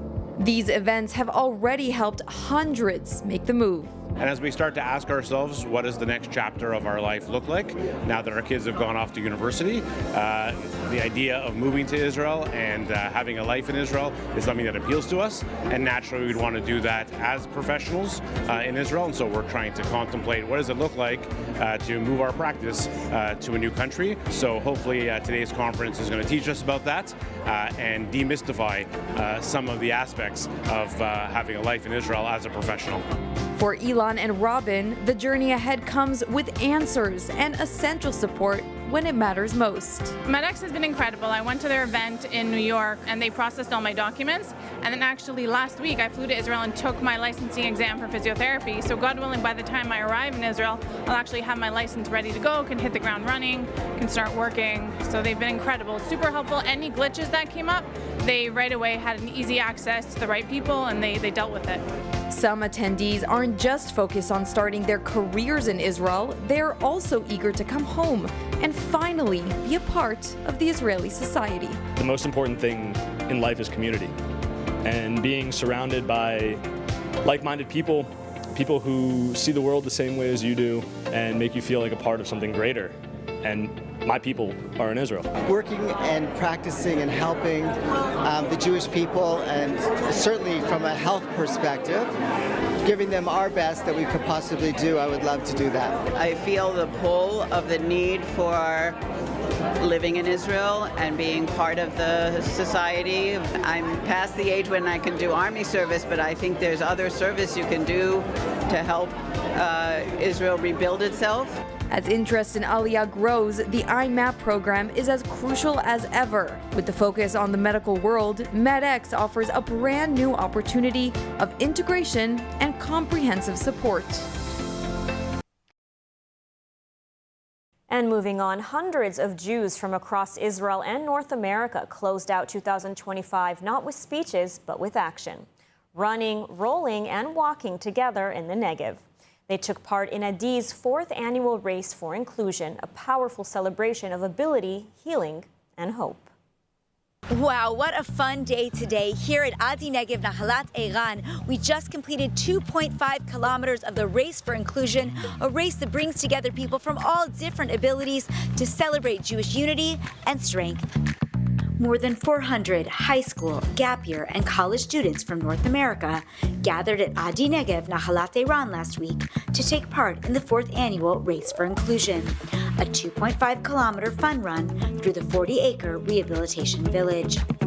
Participants came through programs including Jewish National Fund USA's Alternative Winter Break and the Alexander Muss High School in Israel. They were joined by rehabilitating IDF soldiers, members of Adi's wheelchair basketball team, staff, volunteers, and residents crossing the finish line side by side. At the start of the race, Adi's Director of Advancement, Ellie Klein, reminded participants that this run carries a deeper meaning. There are so many people of your age, college campuses across America, communities around the world who are running, do evil things, to promote hatred, promote division.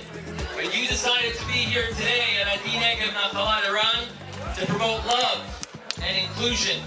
For Klein, the symbolism of running here is impossible to separate from the events of October 7th, 2023, when terrorists passed just outside the village on their way to Ofakim. They want to advance hope, they want to advance healing, and they want to allow us to focus, to highlight on our humanity. Adi Negev serves people of every background and ability, from residents with severe disabilities to war-wounded soldiers and civilians receiving treatment at the Kali Rehabilitation Medical Center, the first and only fully dedicated rehabilitation hospital in southern Israel. We have so many different types of people who are coming here, all levels of ability. We have Jews, Israeli Arabs, Bedouins, Druze. The bottom line is that when they come here, they just focus on their humanity. All the stuff that we love to argue about, our politics, our religion, our background, we leave it at the door. For the young participants, the experience was personal and eye-opening. There were so many supportive, happy people there when you ran past the finish line. I really believe in helping out this community of special needs and people with all different disabilities, so I want to be here and show my support for them. As music played and a dance party broke out at the finish line, the message was clear: everyone belongs. I think being able to do something that so many people with disabilities normally wouldn't be able to do, like running, is so incredible because, we're making it so that everyone can do it. And for many, that joy said everything. How was it? Wow, that was wonderful, so great. We're here to do breaks like this. Wow, we don't say walks in the road. That was so fun, so fun.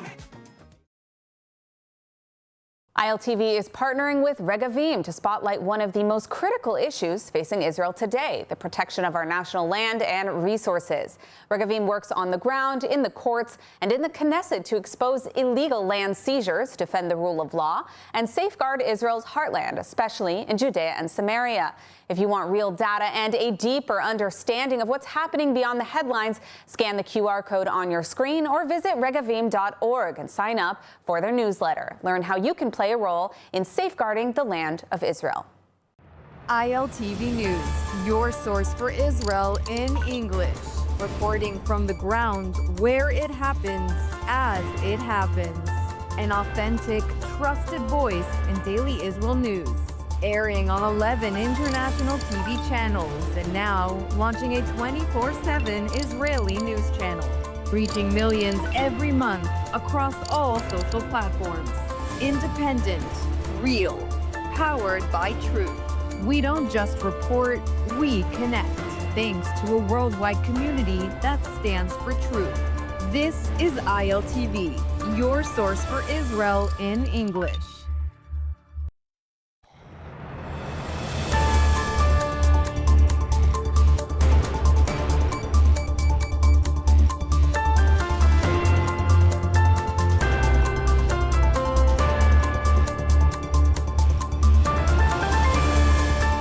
Welcome to ILTV on the Hour. I'm Alec Pollard, coming to you live from Israel with the biggest stories in the region.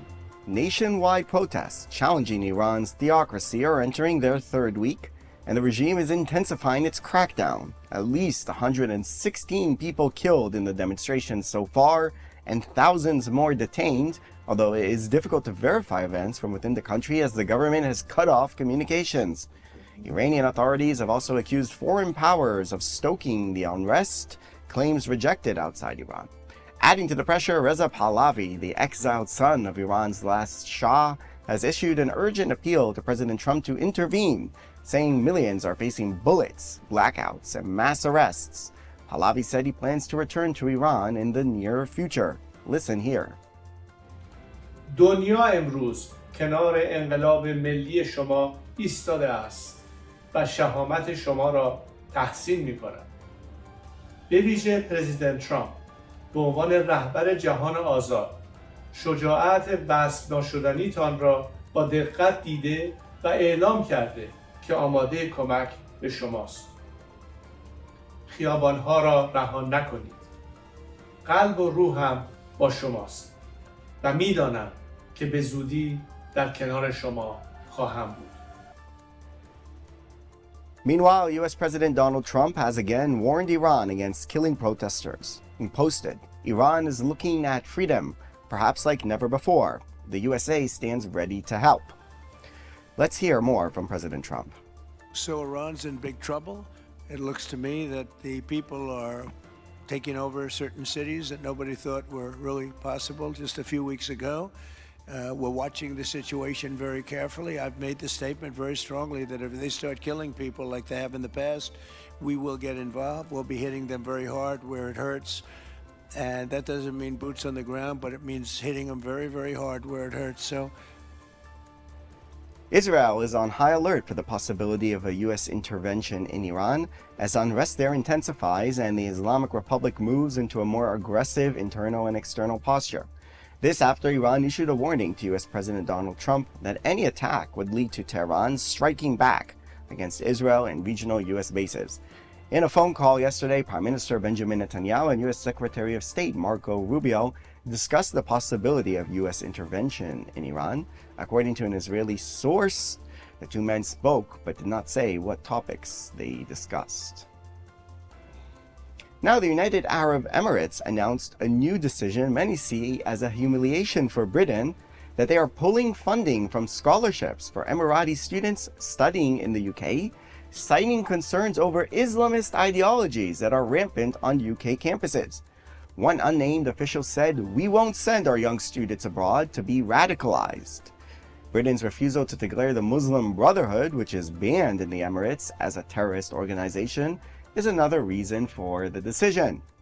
and an Arab Muslim country refusing to send students to some of the world's leading universities, such as Oxford and Cambridge, for fear of Islamic extremism, was noted in the United States. Vice President J.D. Vance calling it an insane headline and posting on X, "Some of our best Muslim allies in the Gulf think the Islamic indoctrination in certain parts of the West is too dangerous."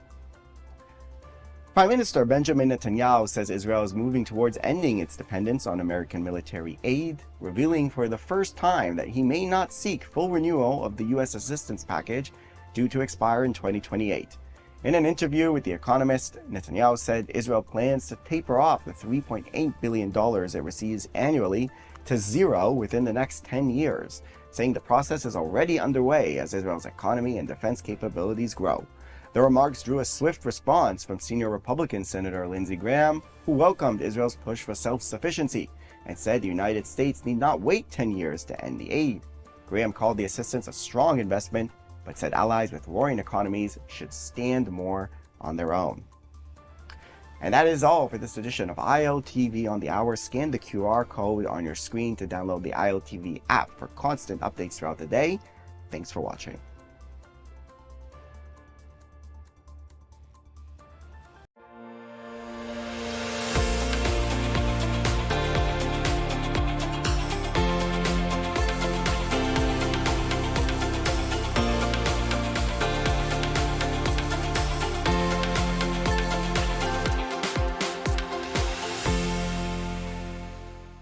When you buy from Blessed by Israel, you're not just shopping, you're standing with the families of Israel's heartland. Every bottle of delicious olive oil, handcrafted necklace, or jar of honey carries the spirit of Judea and Samaria. These, along with many more products, are the tastes, scents, and stories of the Promised Land, made by people rebuilding our biblical homeland every day. Shop now at blessedbyisrael.com and use ILTV's special code BLESSISRAEL for 10% off on your first order.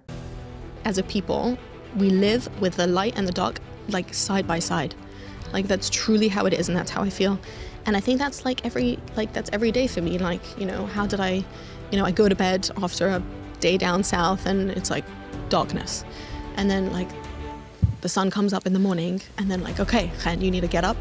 Like you need to face it. And they really just live side by side. And I think that with life, like that's how I think like every day. I think it's like there's darkness and there's light and, one doesn't really live without the other and they just exist.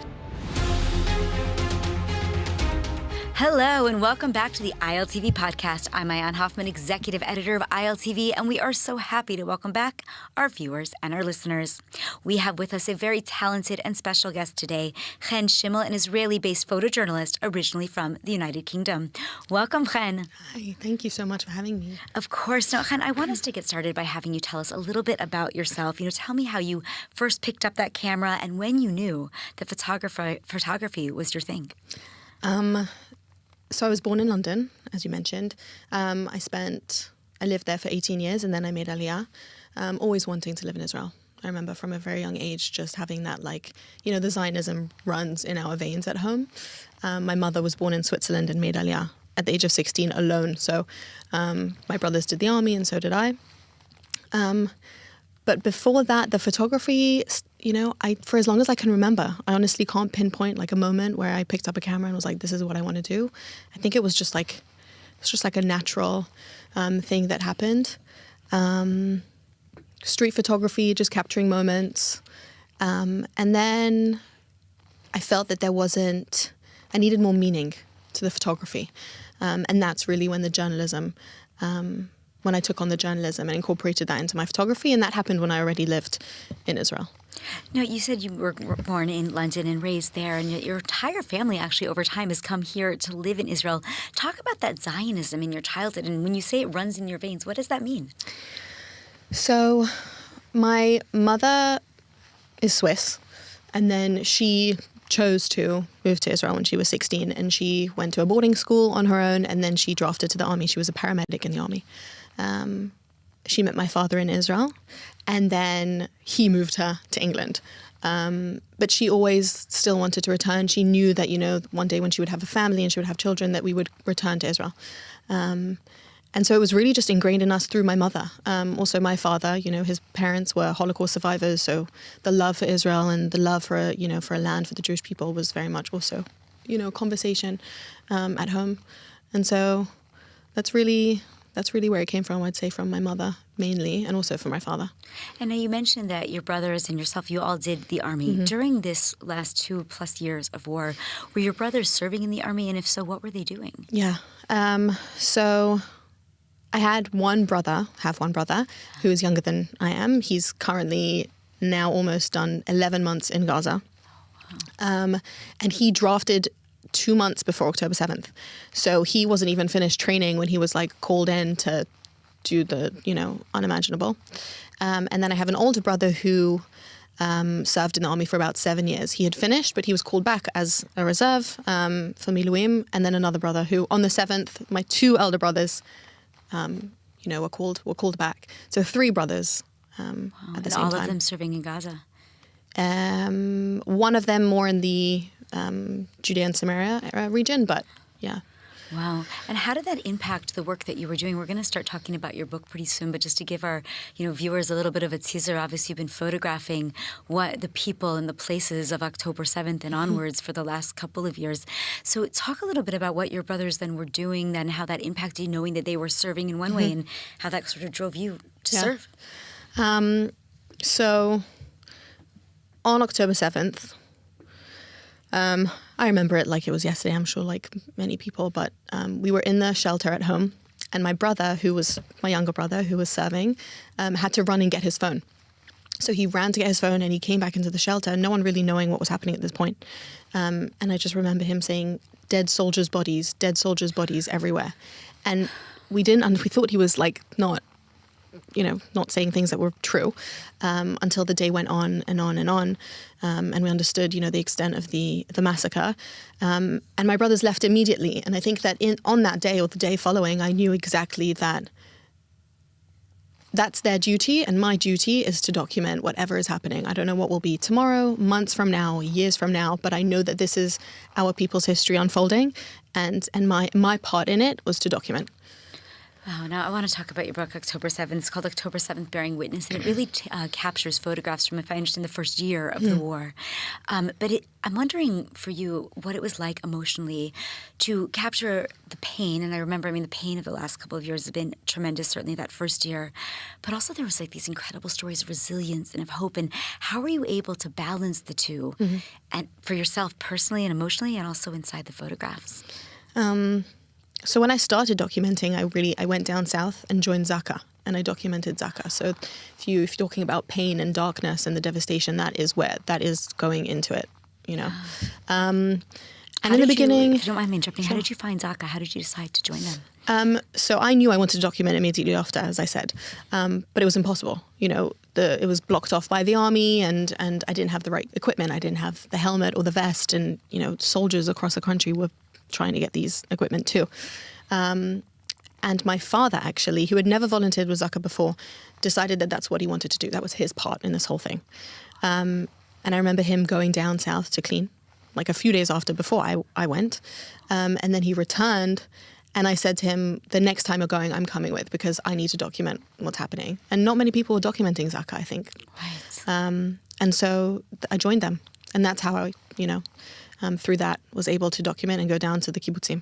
So now continue about the emotions, the resilience, the hope, and the pain. So in the beginning, in those few days that I documented in Be'eri, I went back a few times. There was no resilience. There was no light, and there was no hope. It was really just the darkest that you could even imagine. But as I went back, each time, it was still painful. But every time, even in the birds singing, the first time I went, there was it was silence. It was like life had been shattered, in the middle of itself. And then each time I went back, the birds were singing, or there was a little patch of grass that I noticed that had suddenly started to regrow, or even the light, the natural light that was coming through the windows. It was just, each time the pain doesn't fade, but it kind of there's healing. So that was very interesting. And then much later, when I had decided to do a book, which I didn't know I was going to do a book to begin with, that's when I really realized, like, okay, there needs to be like a documentation of resilience. And that's when I started to photograph, the soldiers who were, learning to walk again, or, evacuees coming back home, hostages returning. Wow. Yeah. And how did you find your subjects? How did you decide? Wasn't hard to find, honestly. It was everywhere. Everywhere you looked was just, there were things to document. But after I'd gone down south to the kibbutzim, so at that point I was freelancing. Then J-Post, reached out, asked if I could do a project with them, and they asked me to do a project on volunteering because there was so much in the beginning of the war. And I actually said, that's beautiful. I will do that eventually, but right now the most important thing is the hostage families.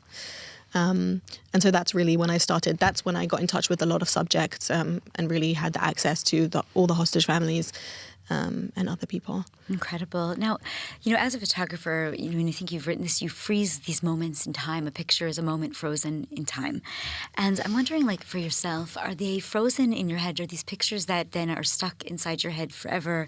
Do they evolve? Do you distance yourself from them over time? How does it work for you? So they're definitely ingrained in my mind. Actually, when you ask me that question, I think of a very specific photograph in the book. I named it God's Rays and Buckets. And it's of a photograph of Be'eri, of a family who had come back to their home, a home that had been completely burnt out. 7 members of the family from this home were dragged out of the window and taken hostage. I can actually say that 7 have returned. Yeah, it really is. But they had come back, cousins of the family had come back to kind of like search through what had remained, the ash and the rubble, anything that remained, basically. And so I was there, and I was photographing the darkness of it and just the smoke, and it was just... and then while I was photographing, you see this like beam of light coming through the window and kind of a spotlight on them and what they were doing. And at the time, as a photographer, I'm chasing light, like natural light the whole time. I never use flash. I'm always like, light is my focus. So because of that contrast of the light and the darkness, I took that photograph. But with time, that photograph is really just a complete embodiment of this entire book and of our people. It's really finding the light in the darkness. And as a people, that's what we do. That's how we're able to just like grow and just keep moving forward with people that are, hostage families who wake up every morning in hell. Like, how do they, keep going? So it's really that light and the darkness. And with my photographs, I really over time see like kind of different elements to the photographs. And you see the story unfold. Yeah. Are you able to find that photograph for us by any chance? Yes. Maybe. I think so. We'll take a quick look at it. I'll try to hold it up to the camera. Yeah, I went down to Be'eri many, many times after as well. I'm sure. And just to see your photographs brings so much to life. I think anybody who's been there, and anybody who hasn't, but especially if someone has been there to see the way you managed to capture it, it's really riveting. So let's see that picture. There's a camera kind of behind me. To me, hold it up and let people see. So this is that photograph of the family. Wow, unbelievable. There's so much darkness and yet the light coming through the window exactly as you described, and incredible. And we'll make it bigger for everybody on the screen. Maybe pick another photograph, not one you necessarily have to show us now, but that you can talk about something that was really meaningful to you in these many, many pictures in the book. Wow, very difficult. I think that, so there is, towards the end of the book, there were pieces of the story that I felt were missing. I don't like to pose my subjects. I'm very much there to capture the moment. I want to be kind of unseen. But there were things that were missing and things that I had to plan. And I knew that I wanted to photograph Rachel and John. Goldberg